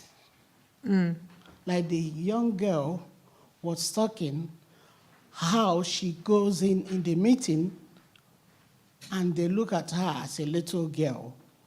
How can she be so intelligent like that? And that's the way all women have been looked down. And if you see how the war is all over the world, it's about the policies the men who think they are leaders are making. If women are inside all the decisions they're making, I don't think there will be war. But that's what we said. Yeah. But the thing is, the women have to work. But they block We them. have to go back to... Politically, we are being blocked. I don't think so. Yeah, we are being blocked.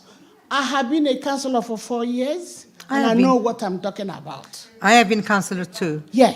And I did a lot of things. We've been blocked, and our youth have been blocked too. In the school, the curriculum needs to be decolonized. Here. Yeah? I mean, what the highest we have to be pragmatic. We have to go and show ourselves, fight for it, and get it. Exactly. For example, I'm only doing women's only meetings because I want to see that the women can do things by themselves, and just to encourage. Yeah. Do you understand? So they all need support, both for young example, and old. Yeah? who is in charge of parliament? You're saying for women, women for. Why don't we go to that person? And just show very good women that can take those places. And to have an electoral system. Exactly. Which actually helps to promote women. And I know this is not the policy of my own political party, but I've been a firm believer all my life in proportional representation. Me too. Because under proportional representation, you give women a better chance. In multi-member constituencies, you would always have a woman on the ballot paper. Okay. And so that is, I really encourage you to campaign for that, because that's very important. I think they are using us as a garnish. It's not equal opportunity. Okay, thank you. Thank you. Next, you are next. She's got the phone. Yeah. Okay, another? It's all right. Yes. All right. So first of all, thank you to every speaker that went on stage. Thank you so much. We live in a world of duality, that's for sure. Men or women, it doesn't matter. We are human beings. And we need to learn one thing, stand for each other. Because I heard so many people talking, and there's a saying, it's like you will never come from a place you've never been. But if we came from anger and frustration, we will never ever solve any problem. 15 years from now, we'll still be here blaming each other. So what I really want to do, and if any one of us has been through a repression or an abuse, it means that we can step up as a leader and we make the change. So the first step to change is awareness. But because we are a group of people here, we are aware of more of what's happening out there, we can step up as leaders, be the woman in the politics, or being the man to open the door for women to step up. Amen. Thank you. Yes. Sorry, I think listening to everyone, I think we need to learn the law. You have to educate yourself. You have to start with basic law, start with O-level law, A-level law. Everyone needs to learn the law. If you have to be a politician, you're dealing with people who need the law. If you're fighting from countries from over the seas, you need to know the basic law. So learn the laws of the lands of the UK. UK is one of the most progressive countries in the world, and all of us who are people who are immigrants who've moved to this country, we're from colonies, learn the law. And with women, empower yourself with learning about money. You know, don't look to your husbands, your brothers, your sons to financially empower you. Learn money. You can study day by day, 5 minutes. You know, so law, money, and love. Love. Especially love. Okay. Thank you. Who's yes, Rihanna. I've been actually waiting to say a question, but the question I wanted to say has been actually said by two ladies, but I will add on to it. First thing I wanted to add is like laws. It's very important because when we talk about women empowerment, if we don't know our own laws, like women don't know our laws, how can we empower ourselves? How can we empower our daughters? And how can we go out and ask for our rights? Okay. And we heard that from her. Yes, so I just wanted to add on to it. And the other thing I wanted to say is like conflict area, like the lady sitting next to me, she actually spoke about it. So like myself, like from my background, is actually Kashmiri background. So we need to actually empower women who are actually suffering in areas like in states like conflict states, like Kashmir, and we have Palestine. And the other thing which is very important, which I don't think anybody has said much, but this lady before me did actually say that women who come from immigrants, like who came to this country, we don't see many of them becoming parliamentarians. It's very important because if they become parliamentarians, they can change not only England, they can change the world because they have suffered, they come from different areas, they come across the actually seas, they have seen many countries, they have suffered in the hands of a lot of like atrocities. So it's very important that women who are actually immigrants that should actually come forward and women who are suffering, but then again, it's very important to understand the laws and know the laws. Thank you. Thank you. Can you bring it to Amina? All laws are not women friendly. Exactly. You should know that this. Yes, so I should change the laws to friend women, minorities in the society. Okay, first of all, no stand from birth, no law, no debate, no community understanding, nothing at all. It had to come a long way in terms of revolution. If I had to deal with the police, if I had to deal with the law, if I had to deal with school, if I had to deal with university, I had to realize me as a basic human being, not a woman, that every individual, teacher, professional, doctor, have a lot to learn in terms of bridging the gap between hands. So at the end of the day, you have to remember that you have to start before anyone can help you or help the person next door. Just do not point fingers at the whole world. I have been in the UK and I have been in Pakistan and India for 11 years. And I realized we all have one issue in this world, communication and help yourself. None of us do that in this world. Not even the police, not even the doctors, not even the teachers. When we do it, the world becomes amazing. Thank you so much. Okay. Are we? Oh, the lady there. Can you take it, Amina?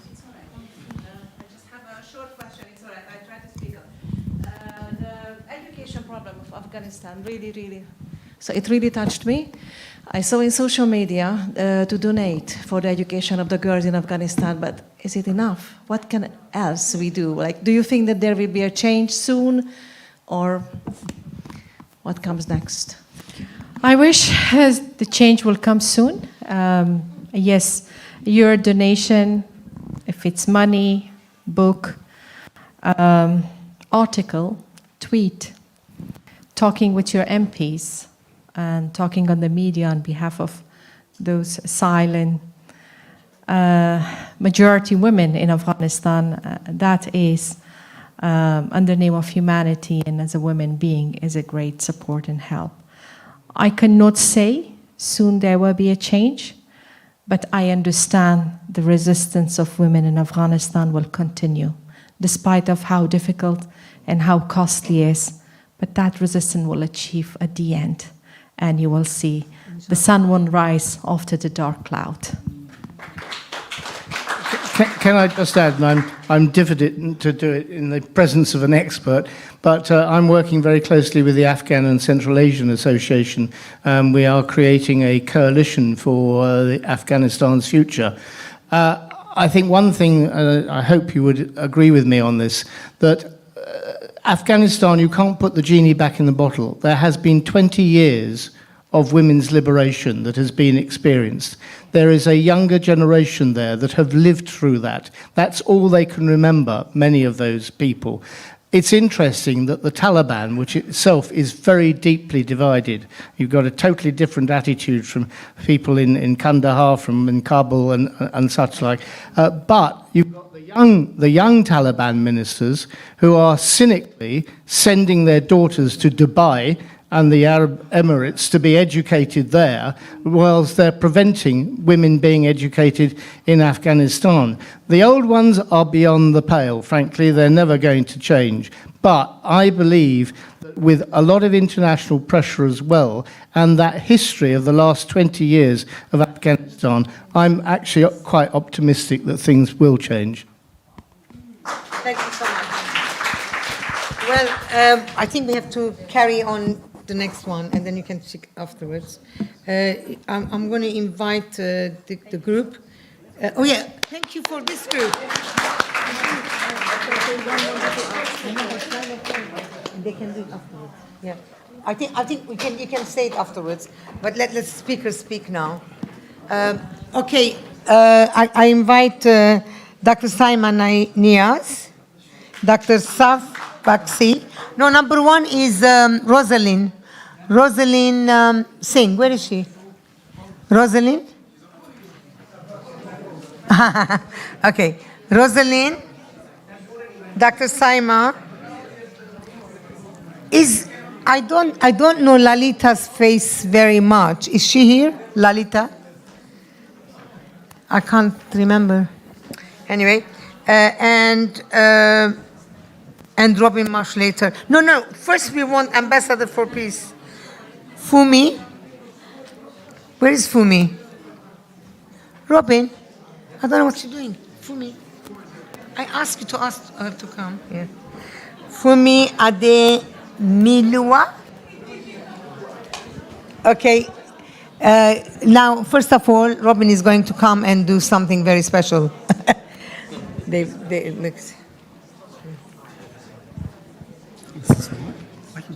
Yeah. The special one.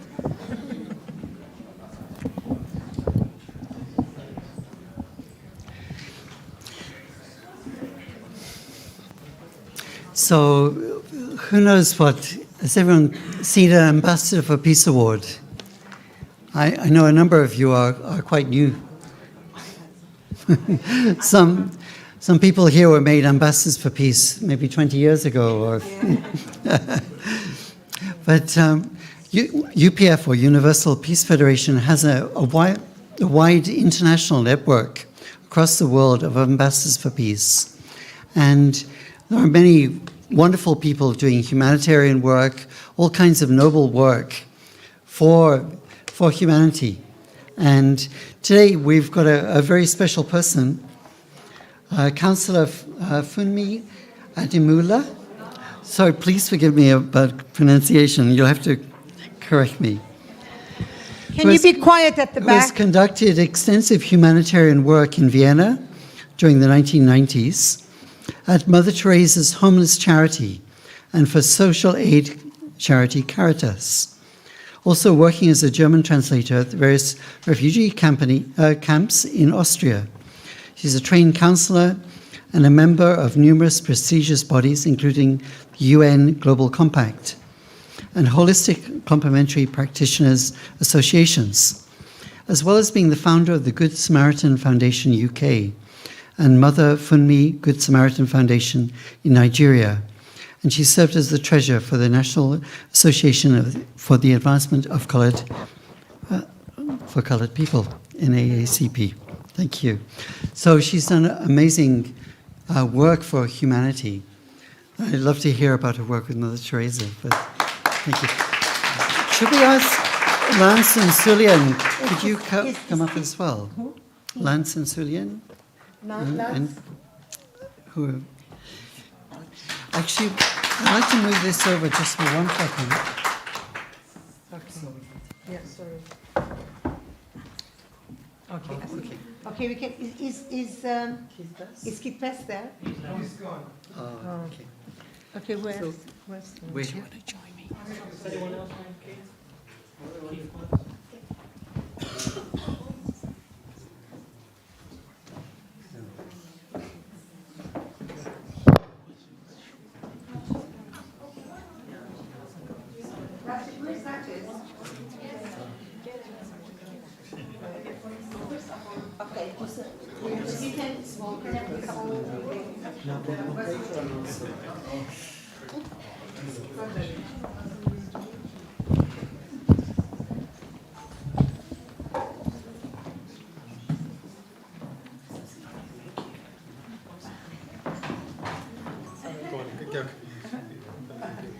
Raymond, you don't have a camera. Somebody has it. Ready? 3, 2, 1. Thank you. So give to.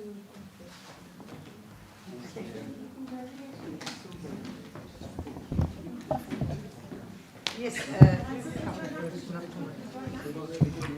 not yet. Sorry.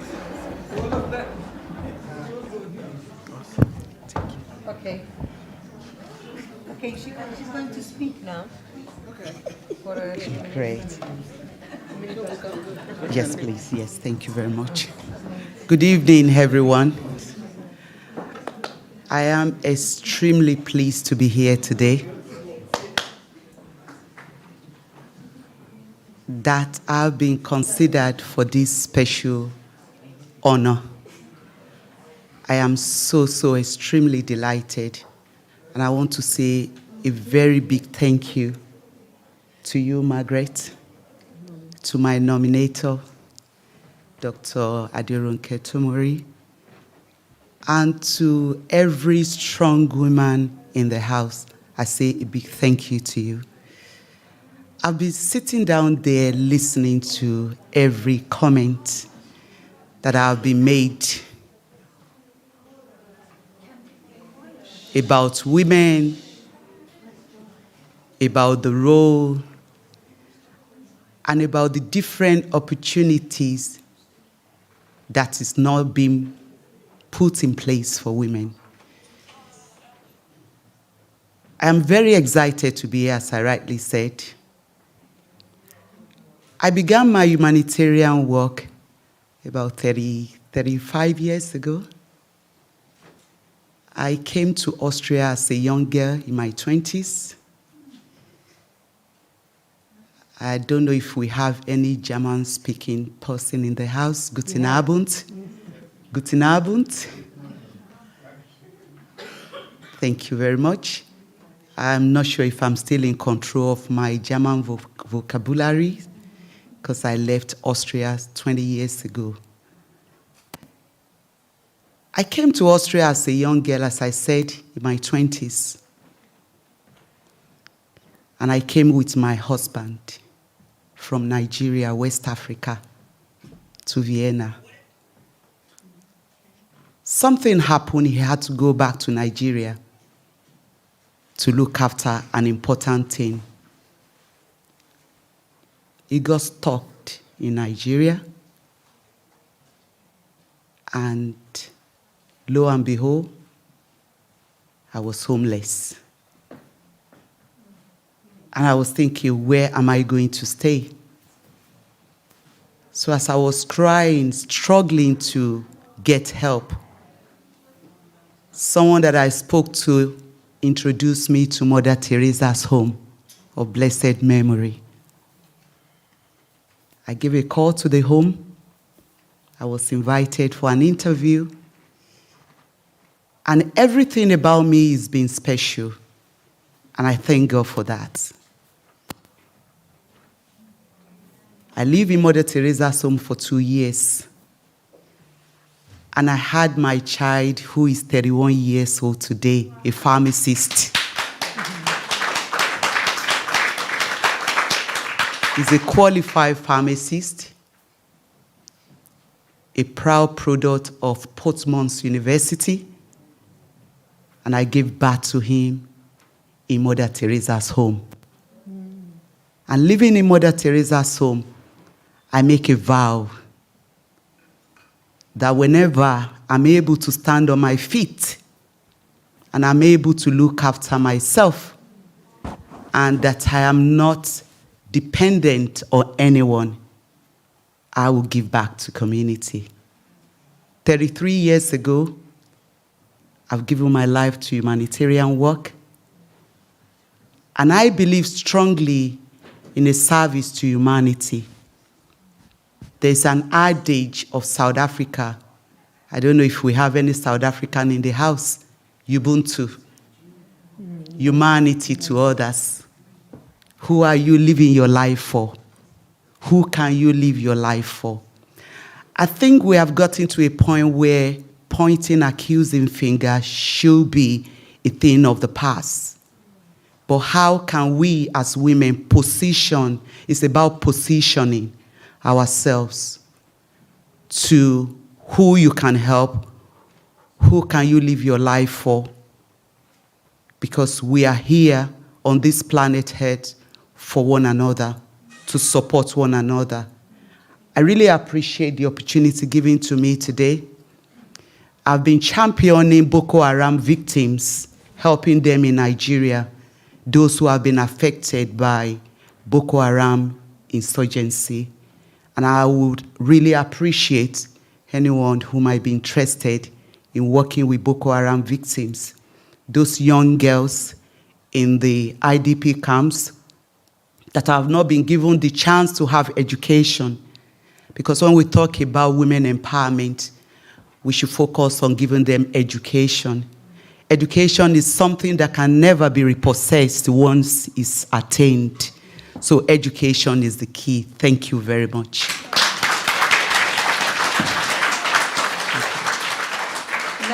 Now we will start with our young achiever. We've left the best for last. Can you go down? Go like this? I don't know how to do this. Can you do it? Can somebody do it? The man. Poor woman. Okay. Thank you. Good evening, everyone. Firstly, I'd like to thank UPF for giving me this incredible opportunity. I'm truly inspired by the stories shared by the respected speakers here today. My name's Roslyn. I'm an artist. I'm actually having an exhibition here on between the 16th to the 18th of April, and it'd be nice if everyone could visit. And I'm studying biomedical engineering at the University of Kent. And I'm involved in running several societies, which include cultural societies, engineering and investment society. So for me, International Women's Day represents more than just a celebration. It's a pivotal moment for reflection on the remarkable achievements of women who have defied stereotypes and contributed significantly to society across diverse fields. Their stories fuel my aspirations, reminding me of the boundless potential within each of us. Michelle Obama said, "There is no limit to what we, as women, can accomplish." This quote speaks to me because it's all about believing in ourselves. It's a reminder that as women, there are endless opportunities waiting for us when we set our minds to something and aim high. It's truly empowering to see how far we've come, but we must not forget the work that still lies ahead. Discrimination in all its forms continues to plague our world. But as a young achiever, I firmly believe that each of us has a role to play in making the world a better, fairer place. Every small action counts, every voice matters in the collective effort to achieve gender balance and equality. Studying biomedical engineering, when I first attended my coding workshop, I couldn't help but notice I was one of the few girls surrounded by predominantly male peers. I'm aware of the urgent need for more women to pursue STEM disciplines. Representation matters, and as a woman in this field, I'm committed to breaking down barriers and inspiring more young girls to embrace careers in science, technology, engineering, and mathematics. Moreover, as an artist, I utilize my art as a medium to celebrate the resilience, individuality, and expressions of women. By portraying women in their full complexity, I strive to challenge societal perceptions and empower women to embrace their true selves.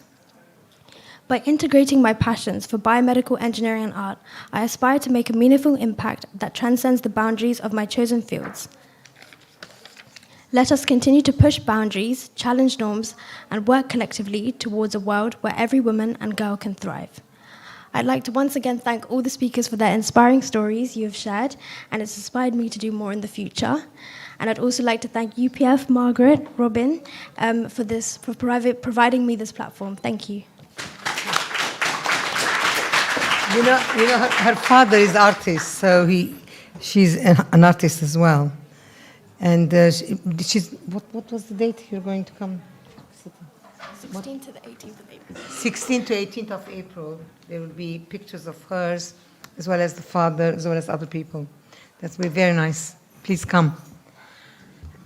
I'm sorry. My God.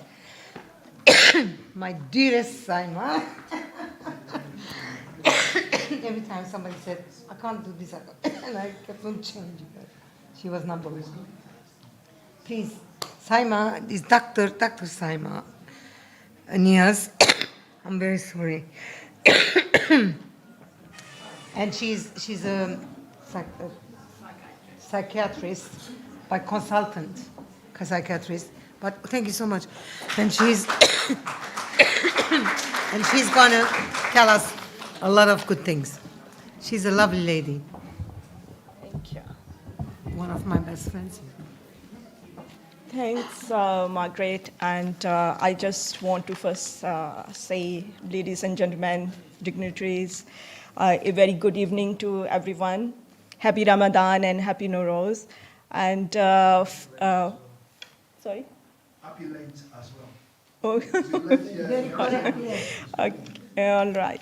And first, I would like to congratulate Universal Peace Federation for always being the leader in promoting not only the peace, but also young talent and encouraging women to come forward and all diversities to be a part of one community. Today, we gather here to commemorate International Women's Day. And speaking of International Women's Day, I would say United Nations, they call all of us this year to rally behind them under the theme of Invest in Women, Accelerate Progress. Many speakers have talked about investing in women, women going forward into economy, earning for themselves. So that's what United Nations is focusing on this year. And it speaks volumes about the transformative power of investing in women and girls, and not just for their own sake, but for the wider society.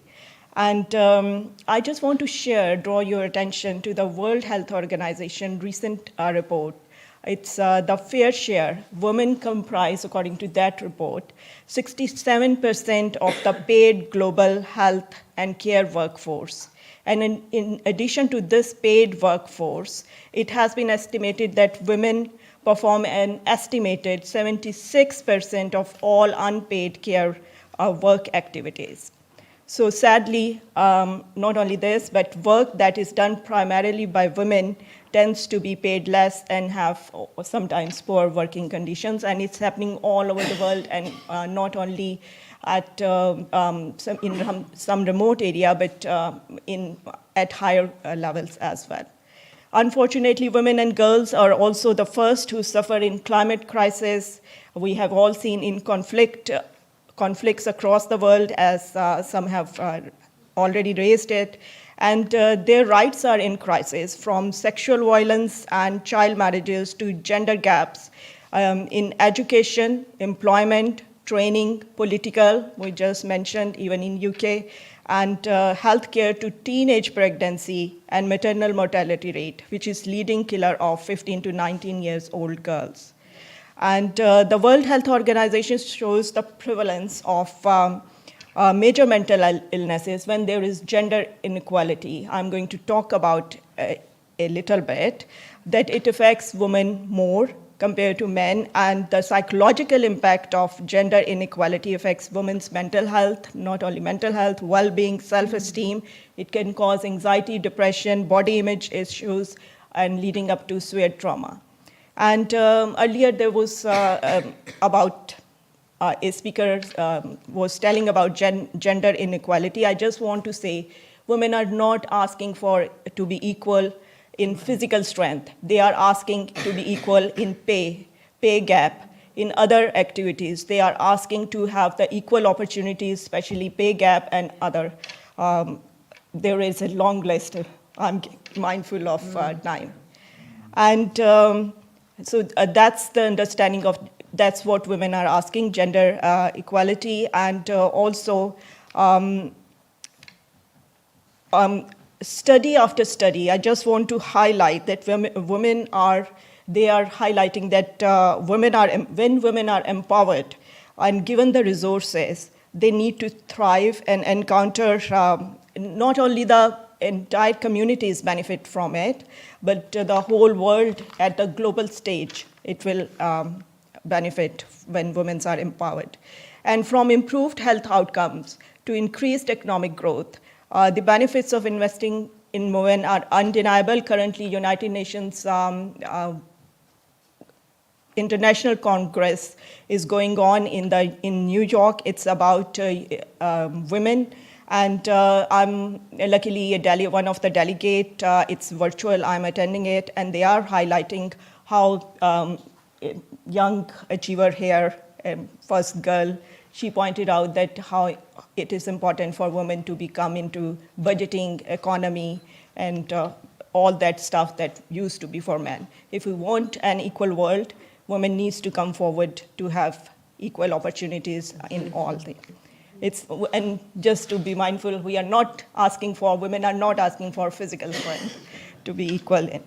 And there is lots of work that needs to be done to address these systemic barriers. We are all aware and invest in women at every level, from grassroots initiatives to national policies.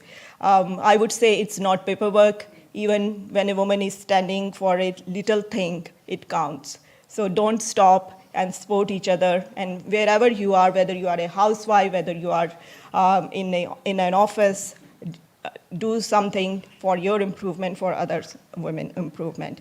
And investing in women isn't just about giving them a handout or arranging events or conferences. It's about giving them a hand up and creating an environment where they can thrive and succeed on their own terms.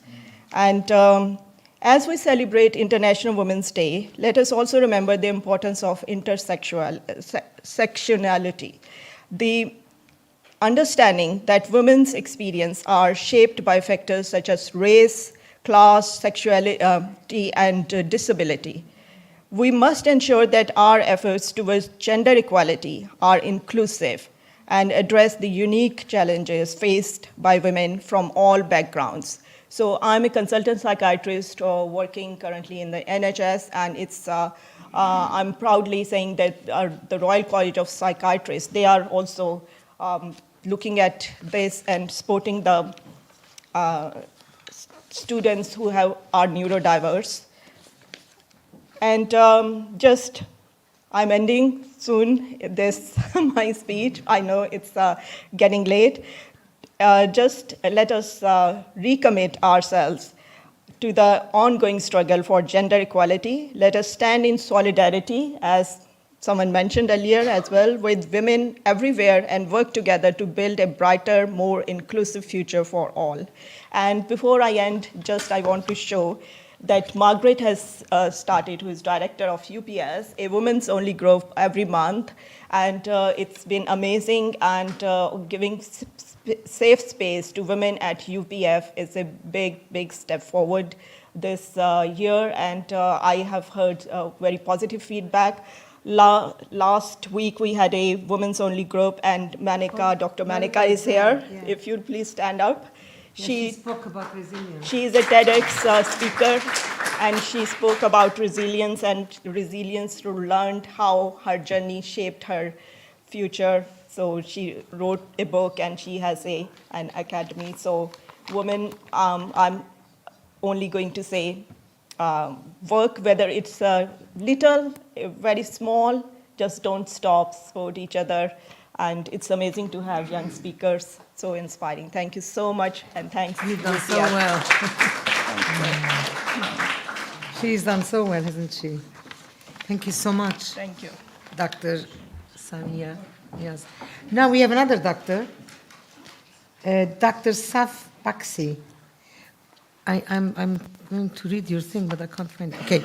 Okay. She is psychological practice. It's Women's Day.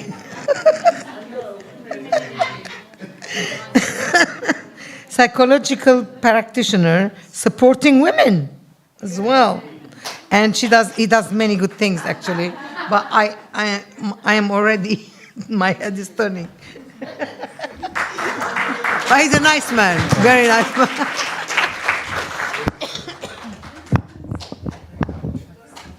Hi, I'm definitely a he. Last time I checked anyway. Right, so, you got to make a change. It's time for us as people to start making some changes. Let's change the way we see women. Let's change the way we treat women. Let's change the way we value women. It's a shame that we have to say this in this day and age, but we have to change that shift towards a world of equality and love.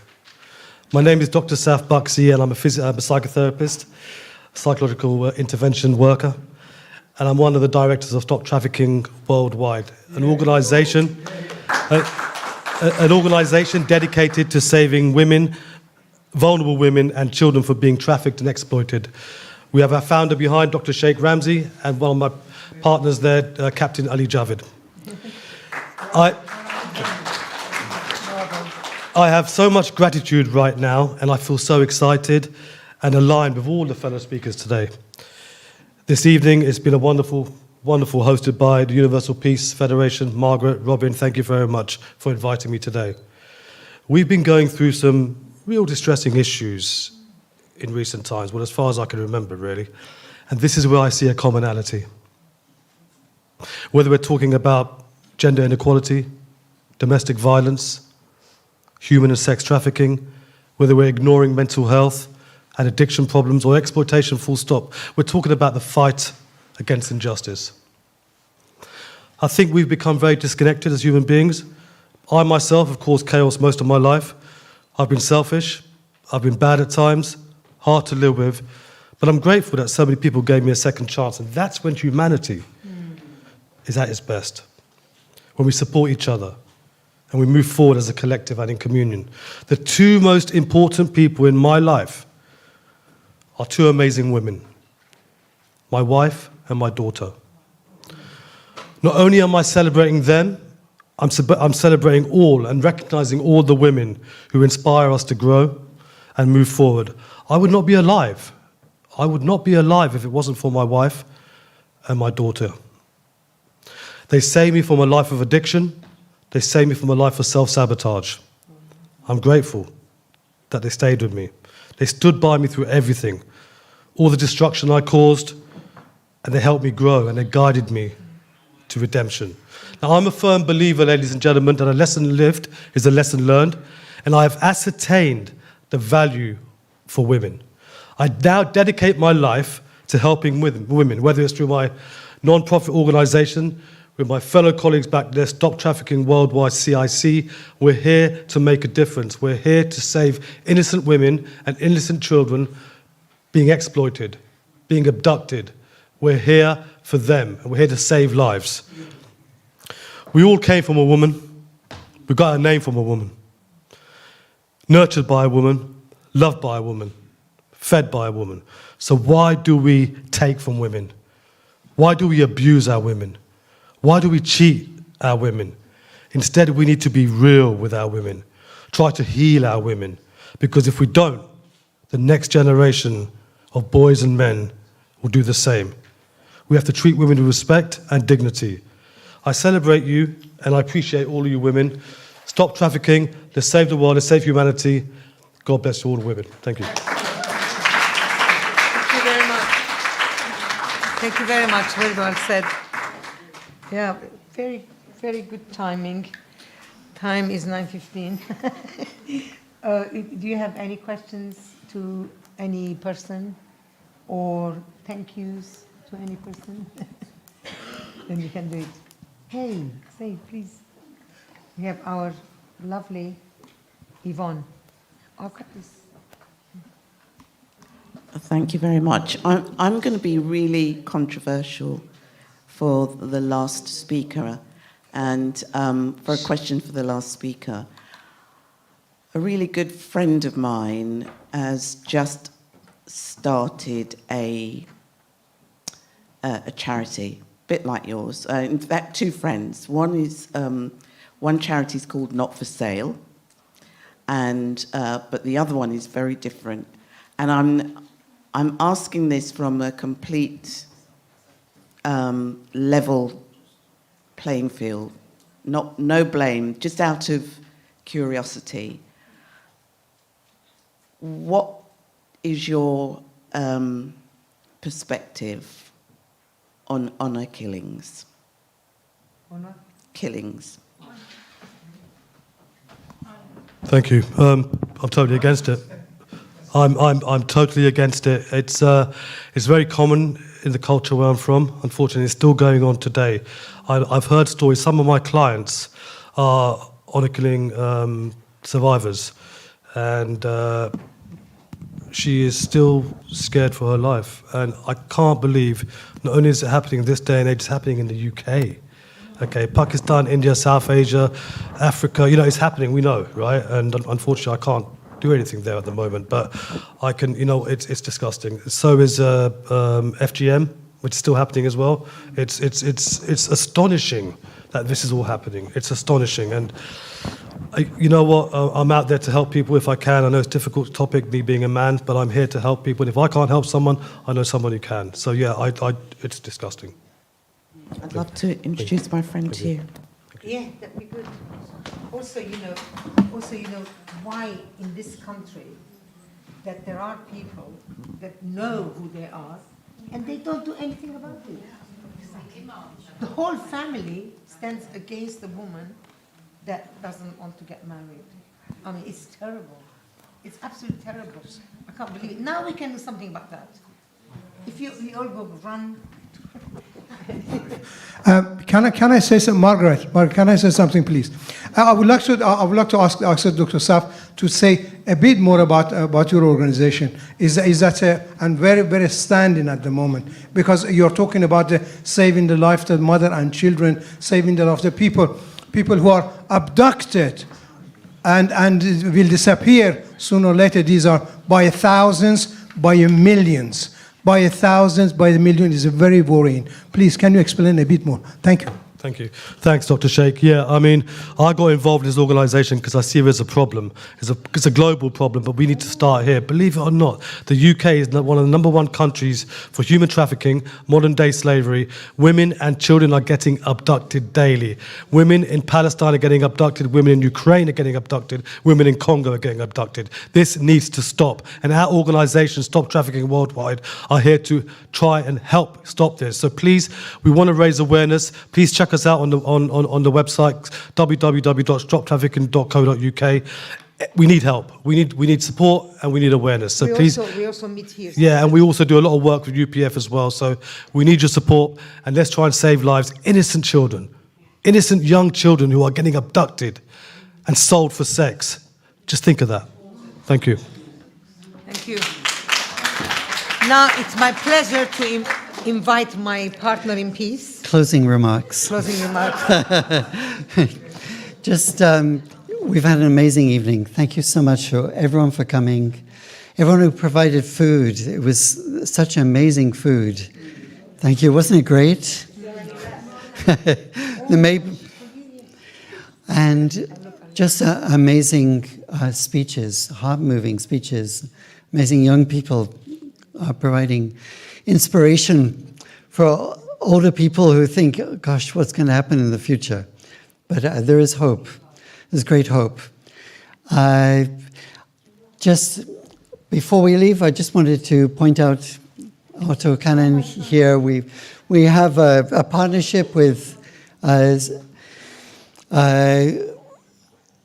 Global Sustainability Summit, which is on March 28th in the House of Parliament. Also, around World Environment Day, we will have a partnership also here. So you're welcome to attend. I think it'll be June 6th.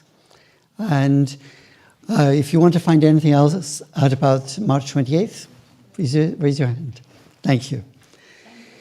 Thank you so much, everyone. Please have a safe journey home. And I have one request. Please help us by bringing your chair to the back and stacking it. That makes our job of clearing up so much easier. Thank you. Yes. Thank you. Family photograph.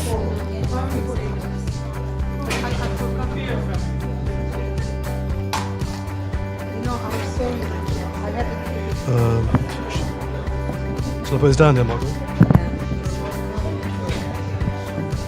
Sorry. Okay. I spilled something.